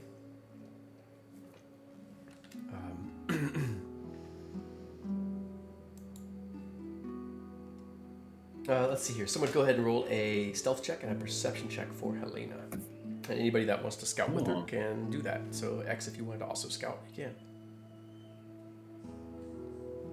Yeah, Cliff wouldn't mind scouting with her. He's all right. 24 stealth check for X. 21 perception. Nice.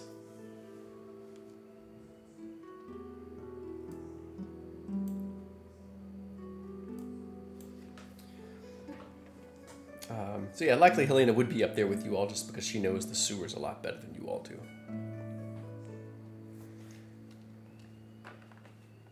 And yeah, Lokag, if you wanted to also be stealthy. That is perception and stealth for Helena right there. Oh, okay. Even though it says Even though, otherwise. yeah, okay. Awesome. So she's guiding you. 5 on that stealth check. No problem.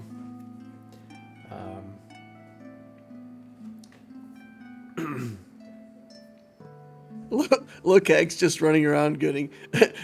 Look how well I'm hidden. No one can see me. Can you see me? Can you see me now?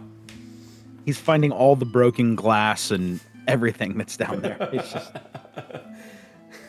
He's got an aluminum can stuck to his boot. Just keeps crunching every time he steps. Alright,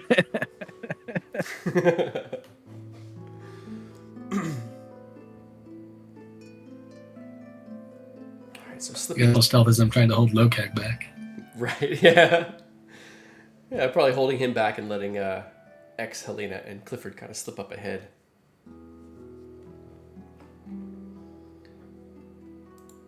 Let's see here.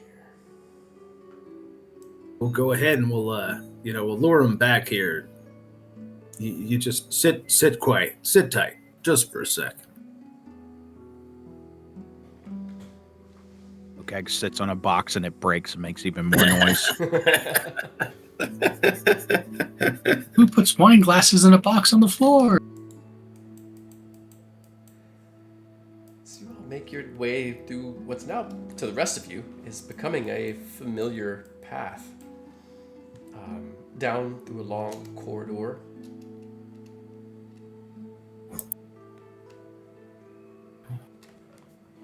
A winding, old, crumbling staircase deeper down into the earth. Oh. Another long corridor with branching corridors off to left and right, stepping over sluiceways that go in the middle of each of these corridors. You come through a thick, old wooden door. It's bloated with moisture from down here, and as you open it, you can smell the open sewage out ahead of you. Up a dark, rusted iron ladder onto a rickety wooden walkway that circles around the area and then hugs the western wall. So you all move your way. Let's see here.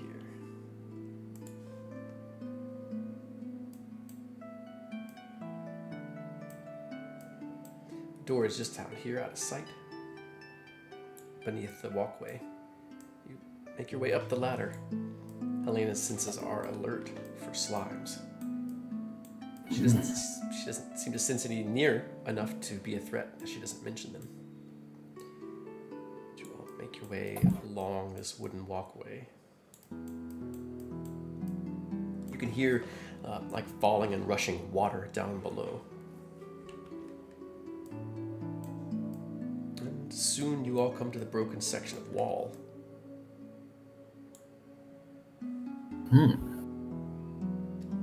Where Lokag had previously sort of smashed in and excavated some of the blocks where you all can drop down on all fours and crawl through into the royal tunnels. Doesn't look as if it's been changed in any way since the last time you all were here.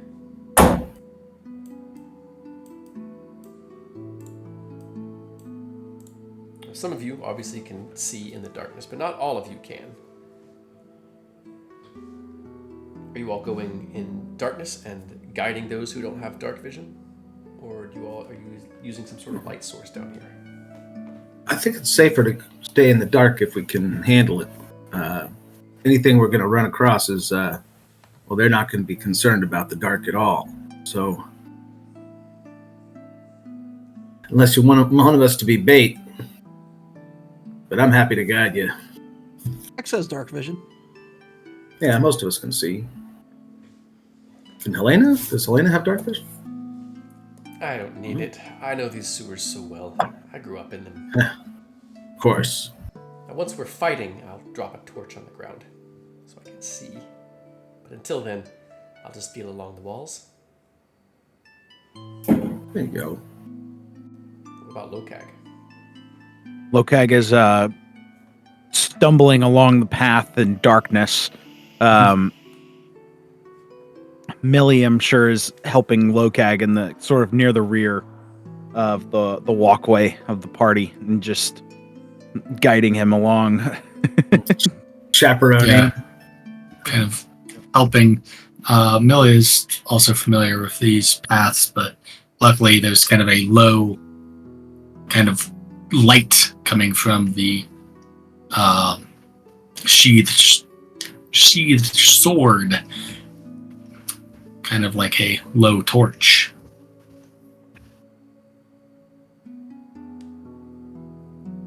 All right. Well, X, if you are looking, go ahead and make an investigation check to spot any traps that may or may not be around. Investigation? Oh no. That's my job. 5. X, you don't spot any traps. It seems clear. Doesn't look like anyone's been through here. Cool.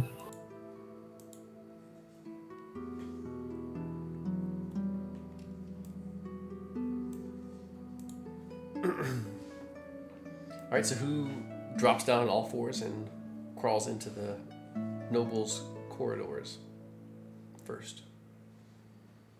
I don't mind going first. Try to be quiet. Okay. I have my extra senses, and I can see in the dark and all that. Mm-hmm. So I'll go ahead. Okay. I'm not sure where my token's going to be. It should be right around here. And you all should be lined up, having come from the south. So go ahead and put yourself in your marching order right out here on the screen. You might be pinging on the DM layer. It was I'll just follow the leader there. Let me fix that. So here. Mm-hmm. Mm-hmm.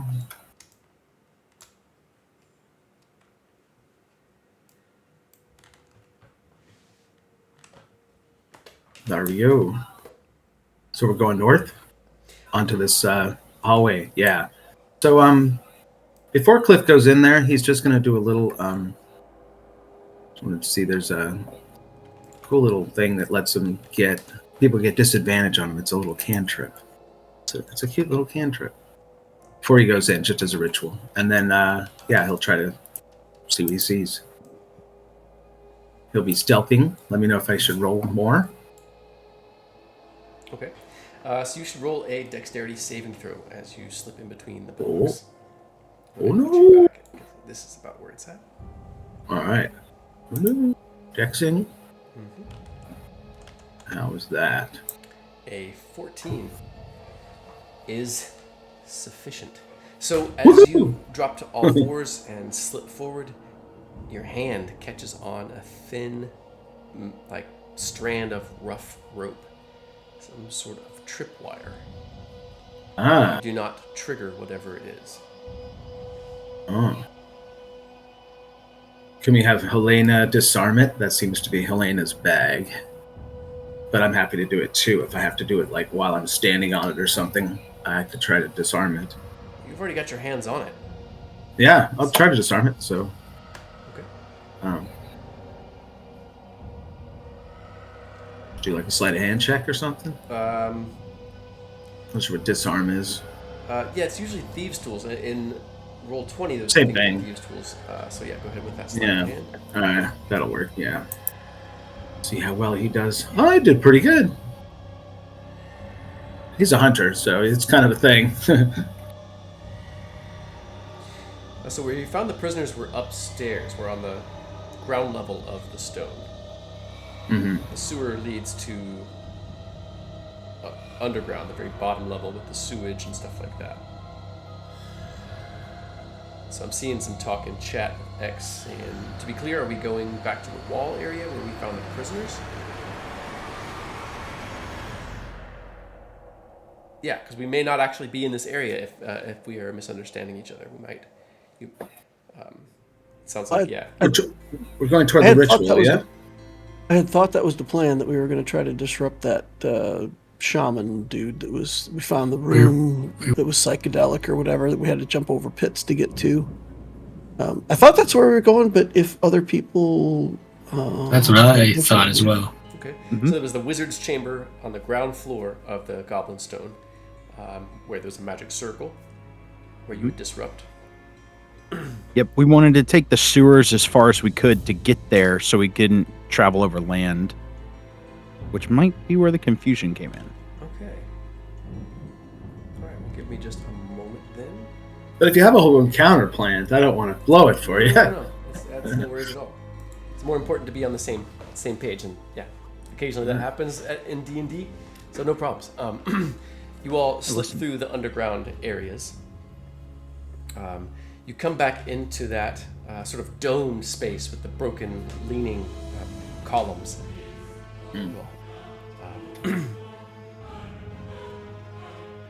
In this, let's see here.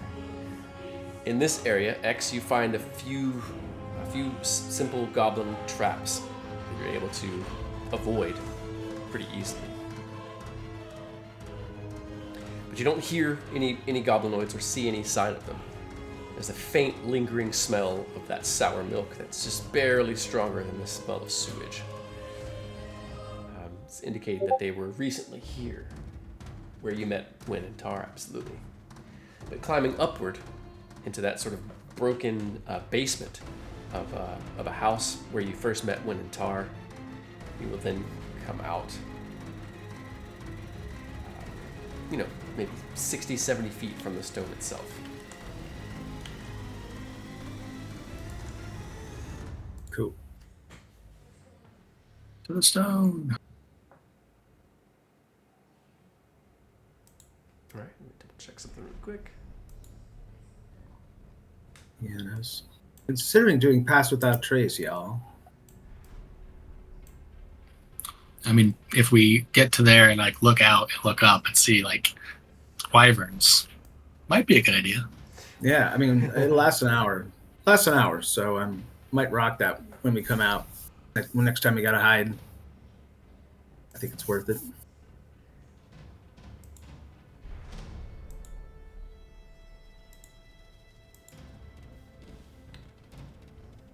I mean, if it also just blocks presence, right? Like no traps left, no sound made from passing through an area. So might just be worth it as we exit that.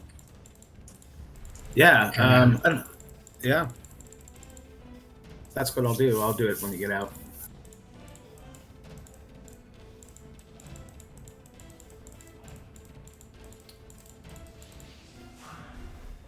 Okay. Yeah, I'm having a little bit of technical difficulties here. Bear with me for a moment.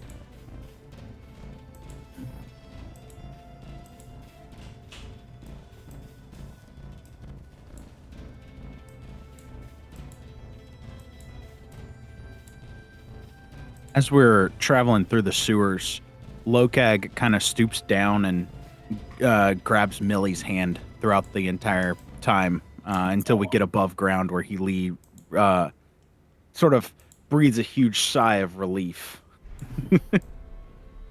when we're finally sort of just south of the stone. He's more of a mountain man, not a sewer man. That's right. All right, so who is Clifford? Are you still up front? Yeah, I'll take point. Sure. I have the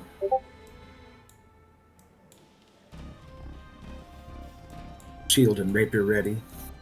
Okay. And I think if we're going out, about to go and do some stealthing and get out in the open, then before we go, he's going to do a little. He's going to do pass without trace and have a little wacky sort of aura floats around everybody. The ground sort of shifts, and everyone is now sort of camouflaged automatically with the space around them. So we're all predators. You get plus 10 stealth. So that's predator level concealment as far as I'm concerned.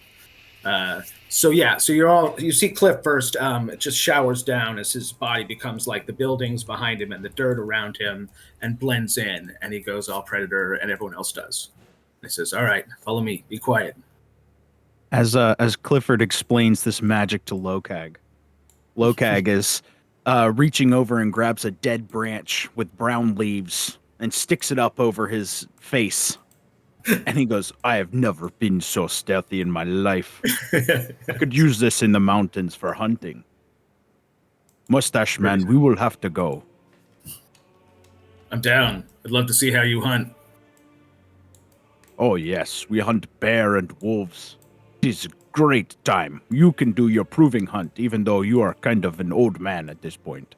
Wait, you hunt animals? I don't hunt animals. I only hunt people. Sorry, Well, I have a code, all right? That must be why you What and I do you get eat, along so then? well, Clifford. I mean, I won't hold it against you, all right? It's just my own thing. I'm not going to put it on you. You have your bear parties and wrestle with the bears all night if you want to. I don't care. Provided you're not hunting rats, I'll approve, says Helena. Yeah. If you've never had bear meat, it is as good as this water. As Lokag takes another big swig from his water, he's drinking it rather fast. I think Lokag's liking this holy water in his water flask, his water skin. Nice. How many vials have you gone through? Oh, just the water in the water skin. He's still got the 5 vials off to the side. So Each vial is a pound, so it's a quart of holy water per. that's right.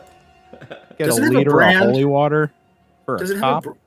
have like a brand, like 100% holy water, like with a label or something, like Mountain Spring? No way.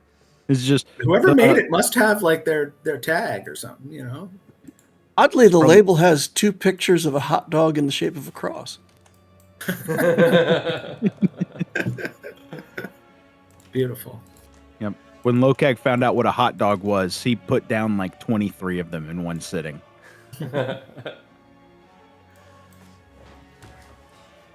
as you all begin to approach the stone,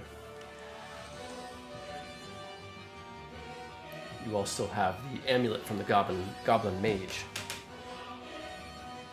And again, the stone ripples and opens up.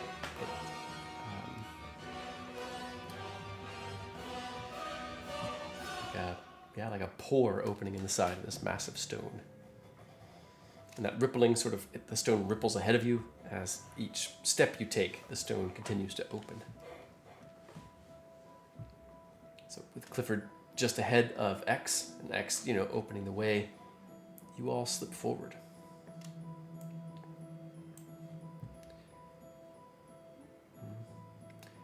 Thankfully, Lokag and Millie are Lokag is a little further back. So as Clifford, as you sort of, the corridor, sort of rippling opening that continues to spread ahead of you, it stops, ending in another corridor very close to where you first came into the stone. Mm-hmm. As you slip ahead,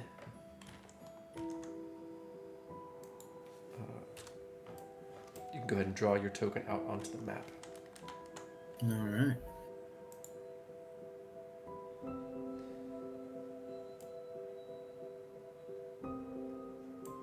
It's all black for me right now.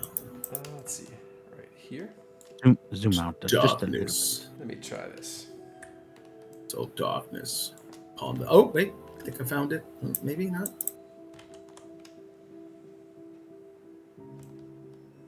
Oh, there. I think I found it. If you let go of the Yes. screen for a second, I should be able to. Yeah, I found it. Okay, cool. So you'll be coming. This is the sort of cavern here, and it exits out, exits out there. Oh, this is where we'd be coming in this way. Mm-hmm. Yeah, right through this sort of hole, and as you can hear the sounds of snoring goblins inside. Oh, we remember that. We had this situation before. You did. Remember, guys? There's no way they went back to sleep in that place. That's crazy. Oh, And there then are we're trying to bloodstains go- still on the bed from where you killed many of them in their sleep before. We're trying to go to the west, yeah?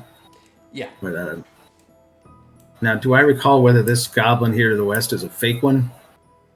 Or a real one? It is sitting exactly where a dummy was sitting before. Yeah. But once you're out in the open, you'll find out for sure at some point. Very good. Well, what do you think? I'm just fine with leading the way and ignoring the whole swarm of goblins to the right and just working our way left with all the stealth we got. No, we kill them all. Leave no one behind us. Well, we'll do it quietly. I remember this conversation last time. All right, just don't make a lot of noise, all right? So Cliff will move his way up. And he'll try to get himself over to back here.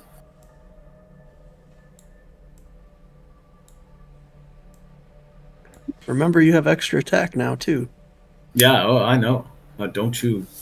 And remember Don't that you if you forget get it. too far ahead of the party, they will lose your protection. Because they have to be within 30 feet of you, I believe, for that path. Yeah. I assume everyone's coming behind me. That's just where I'm going to try to end up. But let me know if I'm jumping too far ahead. Yeah, you guys can go ahead and place yourselves in. They do not move or cease snoring as Clifford pads softly into the stone chamber. Looking around, you can see that every surface in here is carvings have started to be made on the inside of this chamber. Lokag, you can tell that this chamber was probably carved like less than 6 months ago, and it seems that they're starting to decorate the walls. Anything about the carvings, like the writing? Is it goblin It's or not something writing. else? It's almost like looping, tangled lines. Oh, Just some sort of design. You can see rough hewn goblin faces here and there in it, maybe it's part of the ritual. perhaps. As Lokag, as you step in again with that 15 stealth now with Pass Without Trace, the goblins do not notice you. They do not wake. Excellent. I'm gonna sneak right where I was before. Does Helena want to move in there? You want us to move her? There you go. So slip in, kind of take a position there. Drawing out her. Gave her one of the short swords, right? Yeah, she has both of them. She took the fire and the ice. Okay. It's not in the equipment, but there's a couple +1 short swords in there. And she has the inspiration one too, but we don't need that right now. Okay, I think she only took one of them, but that's okay. We can cover that later. No, she Yeah, took ask them her. both. She took them Yeah. both because if she wants to do the 2 light weapon thing, she has to have both light weapons. Fair. Okay. Yeah, she's one 2-weapon fighting, but we figure it out when she comes Yeah, back. that's fine. Yeah. So she steps in and pulls both swords. She does not activate the extra damage on them just yet, because they will make one will make light for sure. And Millie and X, are you going to stay in the hall there? X brings up the rear. He's a ranged character, so I have no interest in standing on top of a goblin right now. That figures. All right. Millie is gonna wait back there. Then I'll strike first, maybe. Millie will move to ensure no one's coming in from the other end, but she's not going to take part in your needless murdering of sleeping goblins. They're corrupt now, so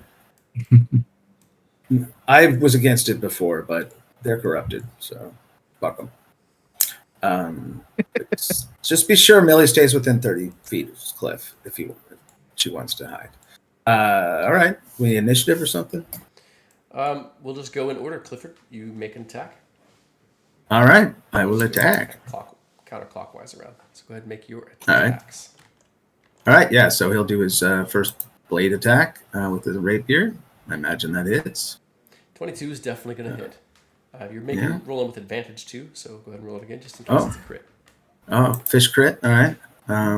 Yeah, just 8 damage for that. And if that doesn't finish him,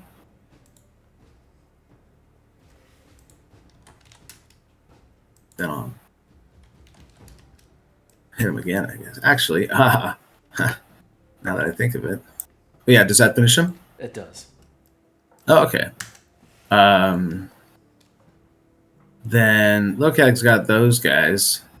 I have the trick I can do. 1, 2, 3, 4. He goes to here. And it's something I've been wanting to use. Sword Burst. So it's a DC 14 save, but I don't think they can save if they're asleep. I think they automatically fail, yeah? What is the ability? Sword Burst, it's a spell. Mm-hmm. I just made it. I think does it show there? It's area effect 5, just around you. Yeah, they'll automatically since they are. Okay, so yeah, so they take 8 each, I guess. So you see his cloak as he spins around, and there's like blades in the cloak, and they go and they slash at them. Blood flies everywhere. Not to be mean, but I think you get either an attack or a spell. Oh, you're right. You're right. True. No, you're right. Thank you. I was thinking I was a blade singer or something. I'll have to get a few levels of that later. But if you have an you're absolutely attack, right. then you can make that, or if you have extra attack, I'll just do a regular attack then. I have the extra attack, so I'll just do it on one of the guys. Sorry about that. Thanks for catching. I was not mean at all. 12 piercing on one of them, so one of them's dead. Okay. You drop the one to to the right. And that's enough for now. Save the rest for everyone else. I don't want to be Slip your greedy. rapier quickly up underneath their chin, step over to another one, and repeat. What about Lokag? Lokag's gonna take these 2 cuddling goblins and look down at their sweet, innocent sleeping forms, and he's gonna smile, but not at the goblins, at his brand new weapon and his first attack with it. That he's going to get advantage on, and he's very excited about. And so he's going to make his. He can with this. Can he make? I guess he can make his attack and extra attack for this. Absolutely. Okay. So he's going to take attack the one closest to the wall first. For an 18 to hit. That's a hit. Excellent. Dealing out 9 damage to the first, and then quickly whip his blade towards the second one as they start to stir, attacking the other one in the bed for a 21 to hit. Definitely gonna hit. Dealing Nice. 14 damage on that one. As he just as you dispatch them both. as the second one sort of rises up in startlement before it can even get a sound out of its throat, Lokag's blade slashes around quickly and decapitates the second goblin. Nice. The sound is softened by the bag stuffed with old cloth that they're sleeping on. As the blade cuts through the goblin's head down into the makeshift bed. Still got another attack, Lokag. I do, because I have Polearm Master. That's right. Lokag is gonna head then after killing that one, he's going to take some movement over here to this one and strike with the other end of his pole as he comes in. Nice. Doing for a 21 to hit. That's definitely going to hit. Beautiful. D4 plus my strength. 6 bludgeoning damage to this goblin. Is not finished off. And I'm going to use... Well, might be too much for a surprise round, but I'll ask. Can I use my Savage Attacker feat here on a bonus action? Yeah, sure. Strike? Okay. I'll re-roll that damage. 8. All right, that is definitely going to take the goblin out. Hey, it was worth it. Nice. Lena stabs hers with a short sword for like a 25 or something ridiculous. That is definitely going to hit. Oh, that was... Yeah, that was short sword plus 1 fired. Okay, yes. She just let archer bless on, it looks like. Okay. See, hit, but I don't see damage. I don't see anything. There comes damage right now. Oh, there it is. All right. As fire lights up the chamber, glowing around Helena's short sword.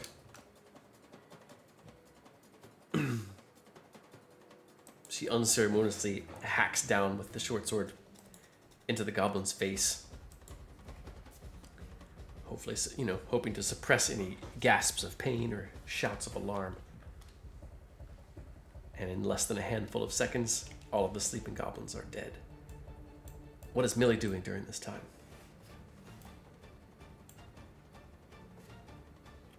As they murder all these goblins.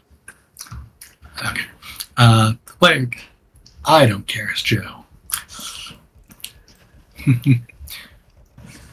I am looking out as Millie, just making sure no other goblins, no hobgoblins, nothing else.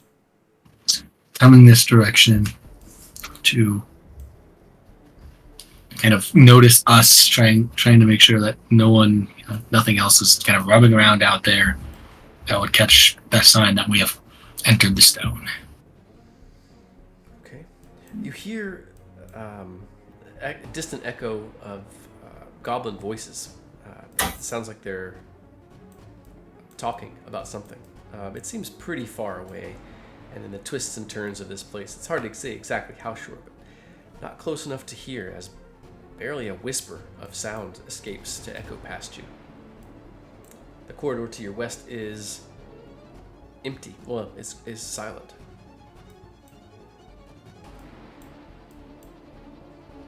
You are finished, we should go. Yeah. What is X doing as your allies quickly come in and take out the goblins?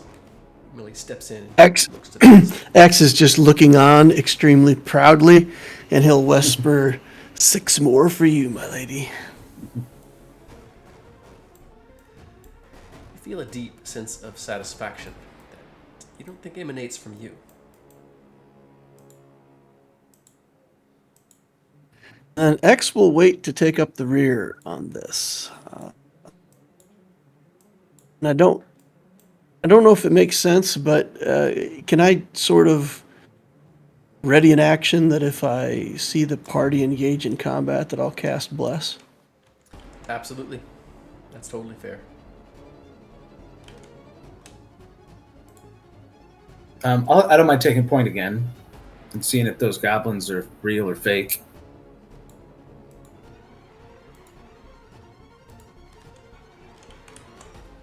Lukag will be sort of mid-rank.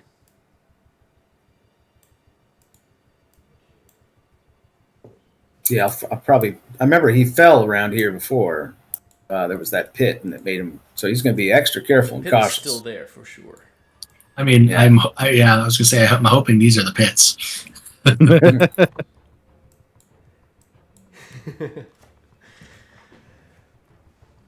certainly seems to be. And those goblins, if they are goblins, are close enough to see you and have not moved. So you assume that it's more of those stuffed painted dummies. There's still a large stack of crates that have not been moved from this area as well. I'll go down below the crates and avoid the pit. Any labels on the crates?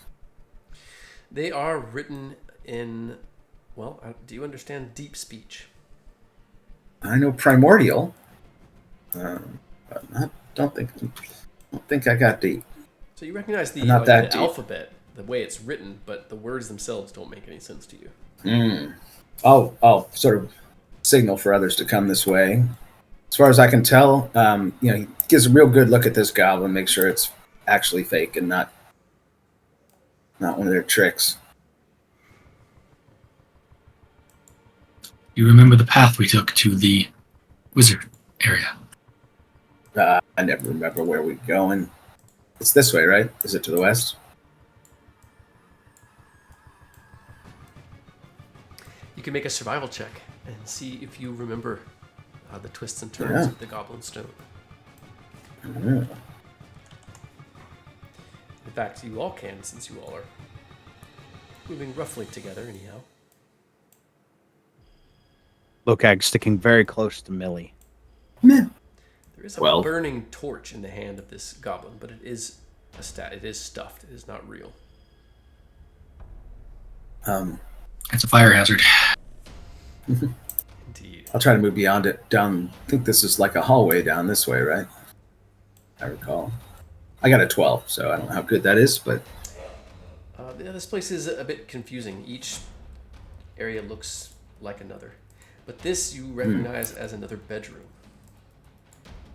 You recognize there are more sleeping goblins.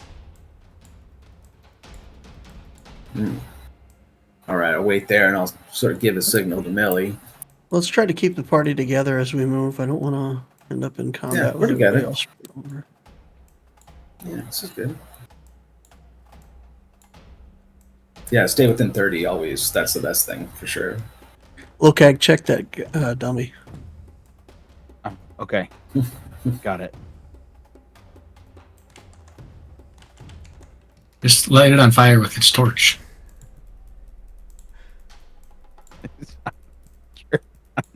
Deck dummy. Oh, yeah, you just... Well, there would be a loud, sundering snap as you break the central post holding it together, but it doesn't echo out much beyond Clifford's. Trying to be quiet here. Jesus. Oh, sorry. Told you it was fake. It was angry. It was angry face. More goblins. What did you find?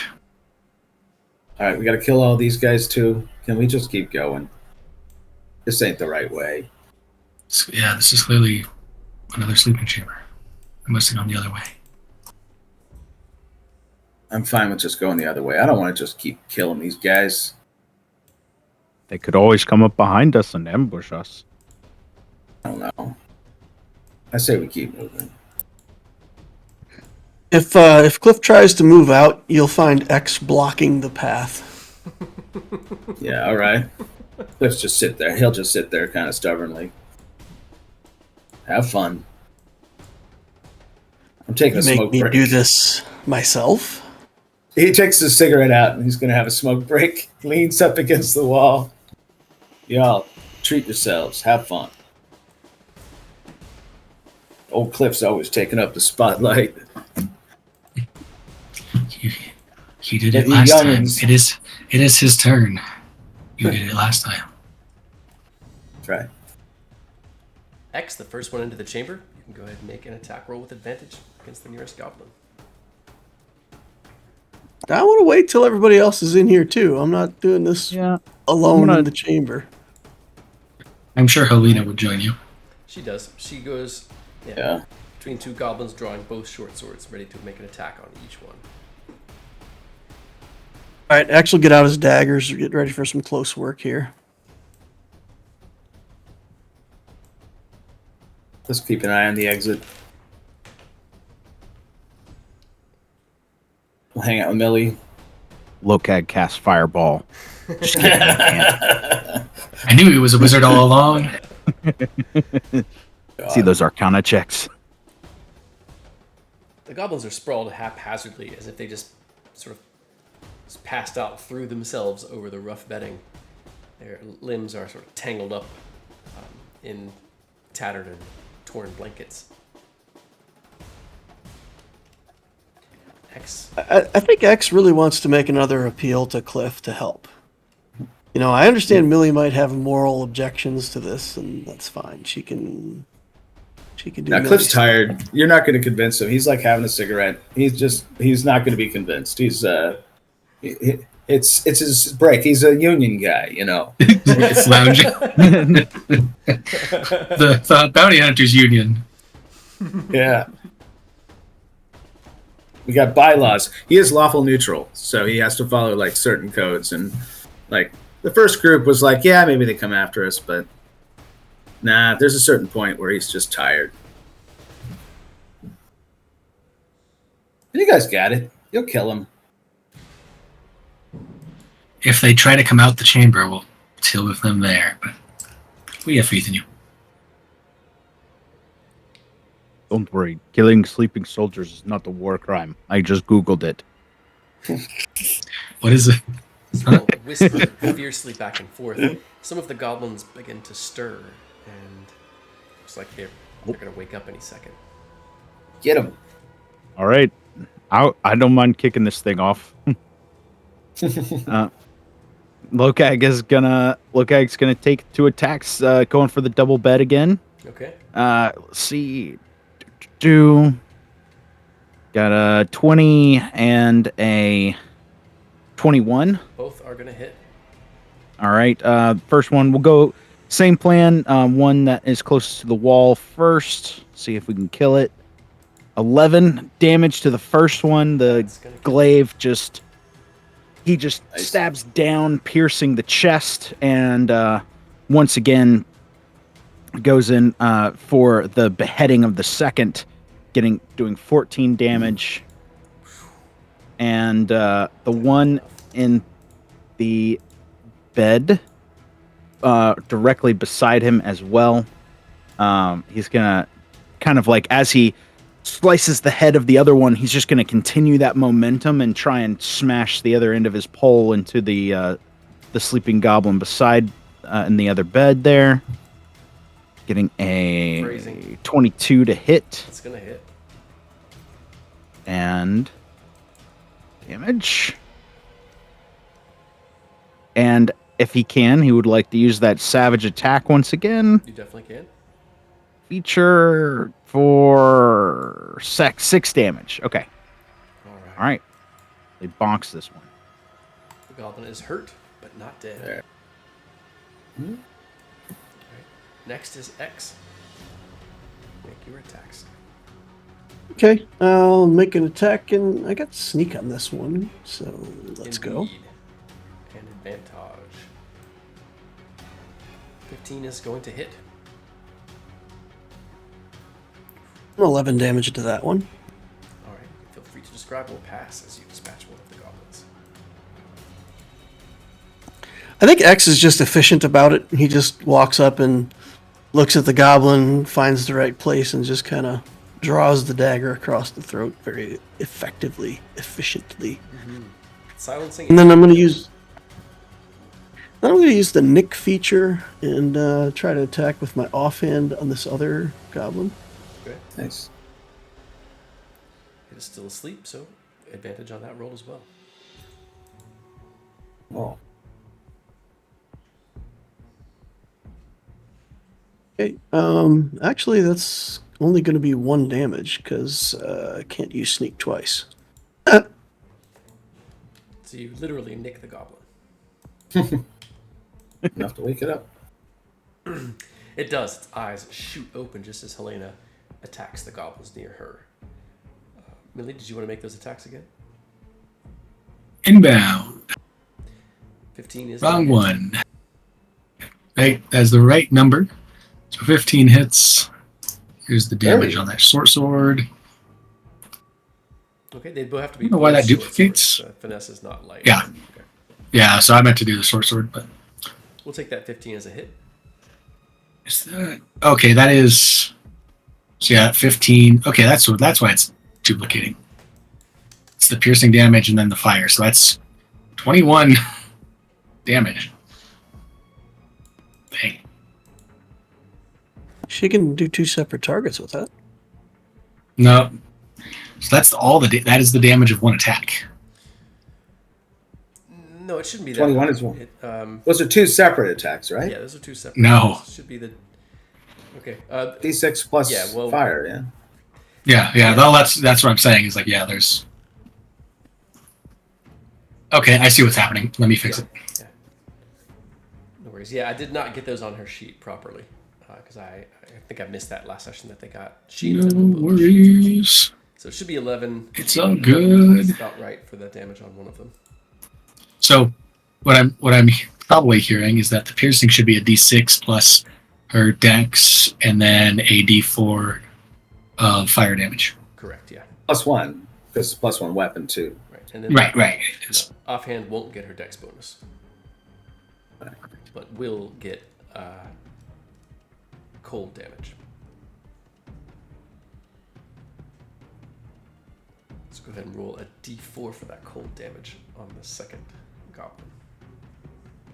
So that'll probably take them both out. Indeed, it does. Oh, All right. Nice. A burst of small, like snowflakes, burst from the blade as she plunges one into the face of one of the goblins, and of course, a small corona of flame around the head of the other goblin as she takes first one and then the other out. And then it looks like 3 of the goblins are beginning to wake up.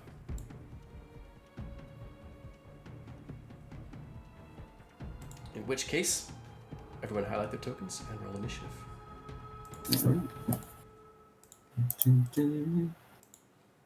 Apologies, I rolled that at advantage. I'm gonna fix that. Elena in there.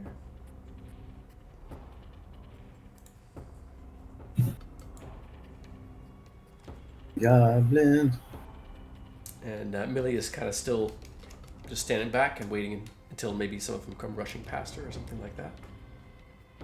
Or does she jump into the fray now that they're waking up?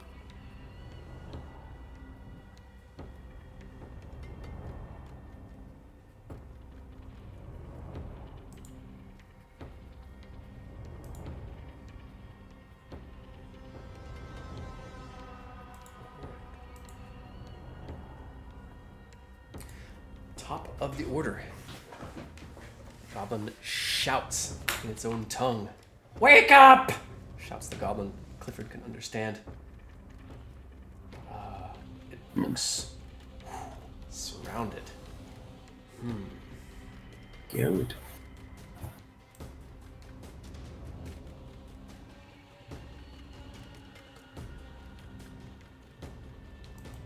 It attempts to disengage.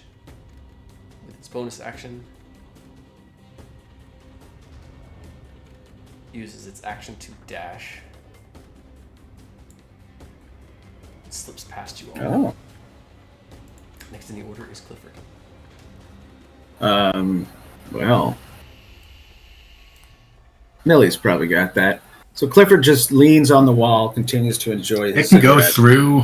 It can go through an enemy space. I think he's got room to get around me. I imagine it's more than 5 feet. Yeah, it's a little Kinda bit vague. kind of past you. I meant. Okay, I'm at my space more than your space. Oh, yeah. Your space looks pretty tight. He is kind of going through you. But he's a goblin. I don't know. Yeah, I mean, he would try to scramble, maybe like dive underneath your legs or something like that. So we could do opposed athletics or acrobatics checks, as it just tries to Sense. scoot underneath you. Yep. So, Really whatever really your is- roll is. Too many sheets going on. Whoa. Where's my other character sheet? It's the Wall of Millie Millie. sheet. Ah.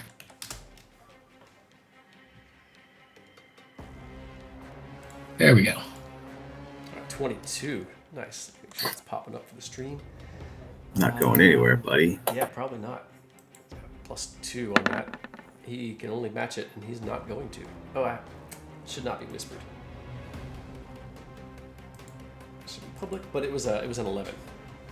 So yeah, you All right. managed to tie it up, and it stops, but it continues to shout. Clifford is going to do.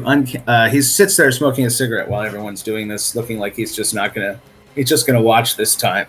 And he casts Uncanny Avoidance on X.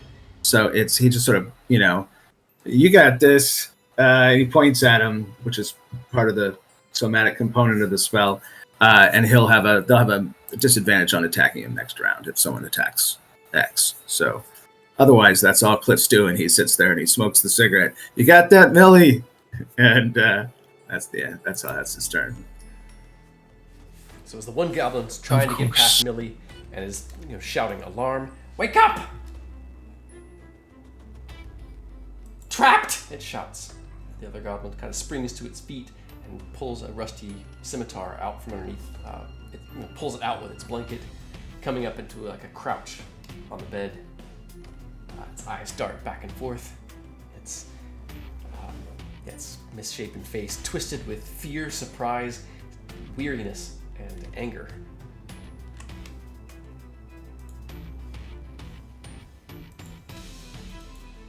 The goblin slashes out. Oh, sorry, the wrong one. New stat blocks. What the heck? Slashes out X. Disadvantage.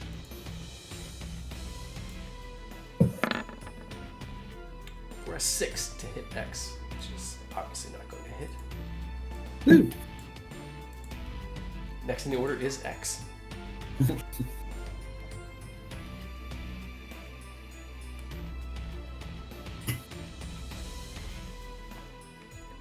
Indeed.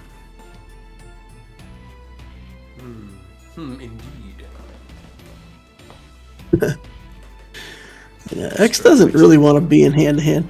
Is this goblin? Would you consider this goblin within 5 feet of Lokag? Is he within threatened distance? This one here? No, this one down here. No, it's going to be on the bed, so it's like 10 feet away from him. I mean, yeah. The map doesn't quite line up with the grid, so no. But he does have a reach. Okay, well, I guess I'll just stab a couple times at the goblin that's in front of me. Okay. It has only rough leather armor. No shield. If its shield is probably nearby somewhere on one of the racks, but it does not have it.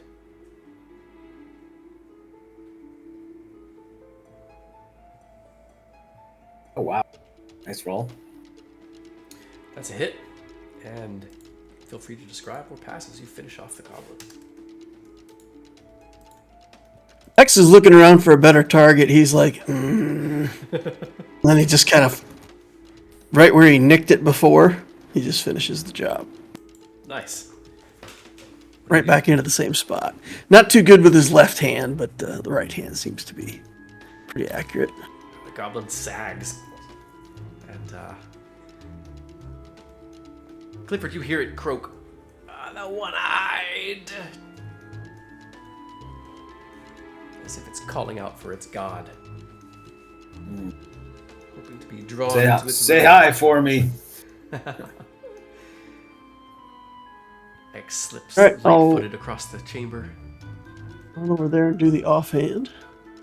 Cliff is sort of looking back at the goblin like, hey, I'm not part of this, all right? 24 is going to hit.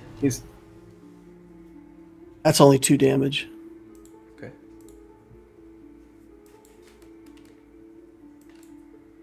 Blaney will finish it off.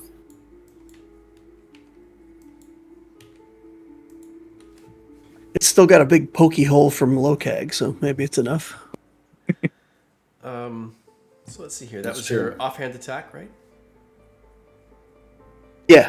Now, don't you still get the nick property with that as well? I don't get to use my dexterity bonus, so it's just 2 damage. I don't get sneak attack. I don't get anything with this. Right, but don't you get a third attack? Nick? Is what I'm saying with Nick. Doesn't that give you a third attack effectively? No, I don't have extra attack. I will never You have took an extra offhand attack. And Nick, I don't think Nick takes a bonus action. I don't think. So Nick lets you do the dual wielding without using your bonus action. That's all it does.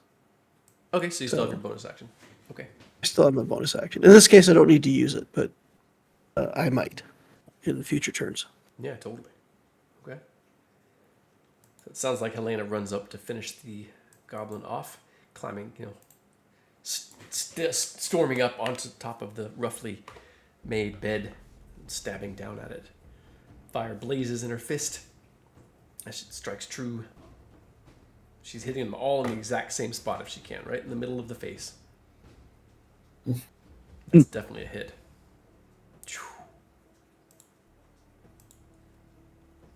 That makes more sense. 11 damage. The goblin crumples back onto its bedding.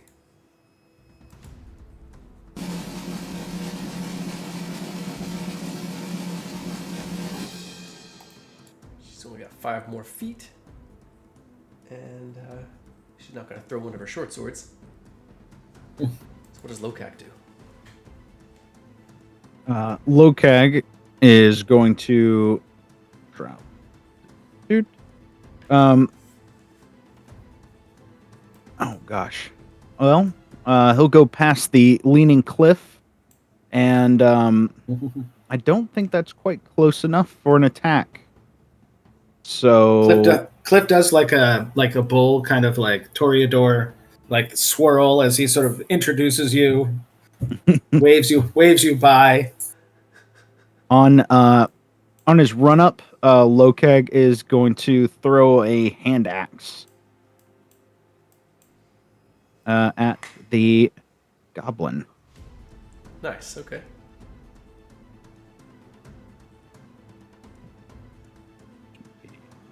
An 11 to hit. 11 is going to miss. It manages to just barely dodge aside. You can do that recklessly now.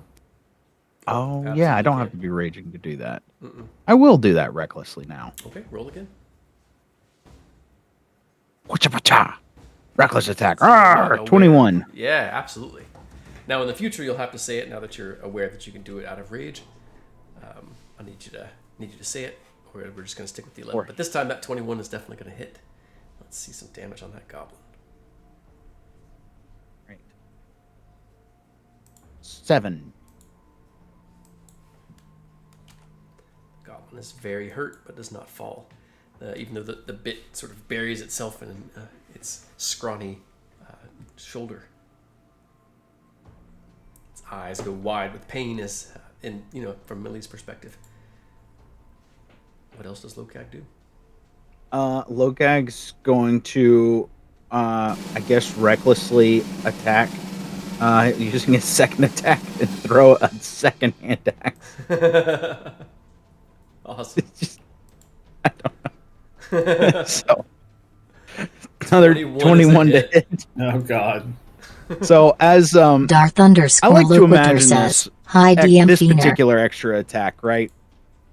As Lokag takes one and chucks it on the run, and then chucks the other one, kind of like this at the same time, so that the two hand axes go and just bury themselves into the goblin's back. It pitches down into the rough red stone at Millie's feet. You can still hear the echo of its scream, muted by Clifford's magic, but still, it likely carried off at least into the next chamber. Well, they probably know we're here now. Very elegant. Very, very elegantly done, y'all. Well done. All right, let's go see if we have any new friends coming this way. So before any of that, does Millie do anything as part of this tense action? The goblin runs up, dies at her feet. She can hear the sound She of just- knocks behind you. Sighs. Not a pleasant thing, for sure. Sorry, Golden Girl.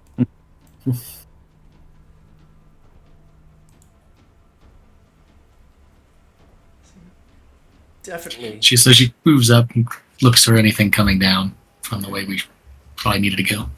You hear the rustling of hay, stuffed sacks, more beds, likely goblins rustling in their beds, being woken but not quite awake. If you're quick enough, your allies can get up there and dispatch them before they raise a real alarm. I think we'll We'll have to Need to find be out. fast. That's all I'll say. Say again. Said we'll need to be fast. Others might be waking. And with that, we'll have to find out what happens next session on the Goblin Stone. As this is a good spot for us to pause. Woohoo! All right. Hero's triumphant return to the stone. It's already going a lot differently than last time. Last time there was almost immediately an alarm raised and a goblin racing back through the stone, alerting all the goblins along the way. This time, just barely a whispered shout escaped, and one room of goblins is starting to stir, but not quite aware of what's going on yet.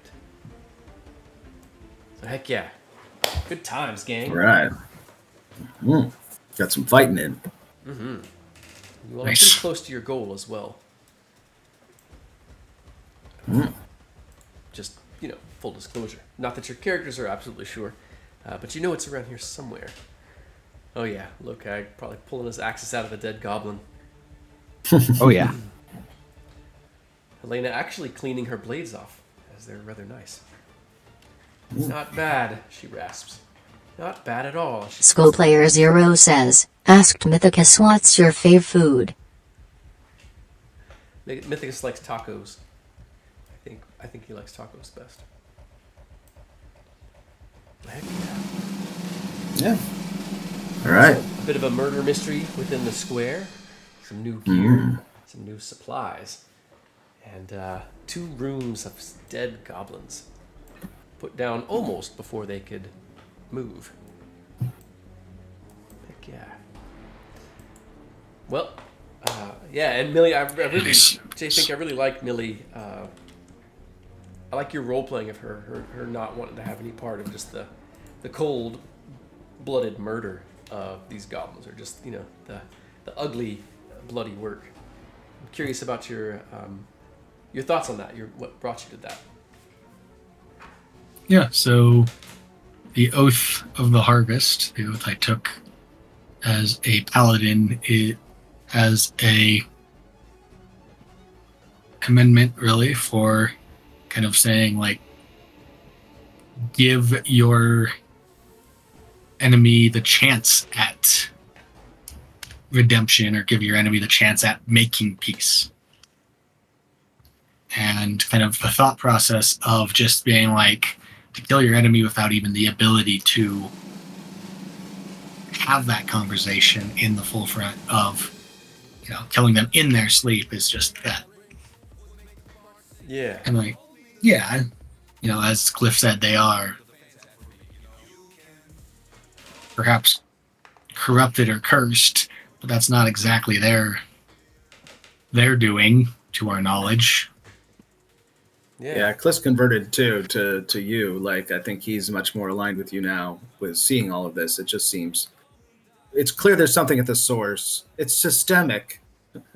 There's something at the source that's causing all of this. And, maybe when we find out that there's, that we get rid of what's causing them to be this way, maybe they all become nice goblins. Instead, they're just going to be dead goblins. It's just going to be. And the stone remains here. It's just full of dead bodies. Like, there's like 12 that survived, and they're like, "Hey guys, yeah, oh, thanks for saving us. Oh my God, what did you do to my mom?" But we've actually seen that that's Everyone's not evil. true. When we tried to purge the goblins, even the goblin that got successfully purged didn't really want it. He said that He was cool after, though. Well, he did say that before that he had that it wasn't toxin, it was power. So he wasn't like that happy to have been saved. I mean, goblins definitely seem like they just follow the leader all the time, and that's just how they roll. That's sort of what I'm learning about the goblins here. Is they're very servile and quick to just whoever has the most power, they follow them. Yeah. But And that just says eventually, those are maybe mutually exclusive, I suppose. Yeah. They could yeah, be warped by their environment and their leadership or whatever into this sort of pyramid scheme, type thing. yeah. Like You if we mean had the stone power, scheme? yeah. Yeah, What if yeah, we had there all you the go. power? Then they would do what we wanted them to do, and it would be Perhaps. vegetables for the master. They'd It have to would be definitely wheat. see that you all were more powerful than the ones above Yeah. them that they fear. Wheat for the masters. Sort of. Heck yeah. Well, Big For the Bri, how about harvest. you? Any thoughts for you on the session? I thought it went pretty well. We're back in stone finally, and I got to use my very awesome glaive and polearm master feat. Mm-hmm. And I want to say I want to commend you on switching gears so quickly. So I know that was I know that's not easy to do. So It took a little minute. Sorry to kind of slow things down a little bit. Oh, it was- Yeah, I try to be it was prepared quick. for everything as much as I can. I thought it went rather smoothly. Yeah. Cool. Heck yeah. Nice. Well, Locator, how about you? Any thoughts on the session? Yeah, it's tough. I mean, as a person, as a player, I don't want to be murdering goblins in their sleep either. But Sure. X has been given a directive, and the directive is leave no goblin alive. Send Yeah. every soul to me; they don't belong there. So, I mean, X as a character, he has no compunctions about killing the sleeping goblins, and in fact, he's taken that as a commandment. So, if the party wants to stop that, they're going to have to talk X out of it because that's what he Yep. believes he's been clearly instructed is the right thing to do. Yeah. So, And it's not that I'm sitting there going, "No, we shouldn't do this." It's if that's what your instinct is to do, X, that's on you. Right. You should get your Yeah. hands dirty. It's on you. I do just feel the need to say that me as a person. I mean, I don't. Right? No, I feel it. I feel it. Totally. I heard. Yeah. Yeah. So It wasn't Millie. It wasn't the evil people so much as the good people who did nothing. Well, I did feel a little bad as a person as well. I actually did Google is killing sleeping soldiers a war crime, and I was like, oh, okay, it's not. All right, I feel a little better about this. it's not for X, and he's pretty convincing. And I was like, it's like the Geneva Convention states that if they are active combatants, I was like, okay. I was like, yeah, these Where goblins exactly- should have set a watch. What the heck were they doing? But that one goblin that was next to the other goblin was actually just their cook. So Yeah. I did just have the thought of like, I hope one of these wasn't the goblin we like put in the flame. I don't think anybody checked. we had Yeah. a friend in the stone. Hopefully he was not murdered by us just now. no. You would have. We hope you find that guy. Hopefully we'll find him sometime.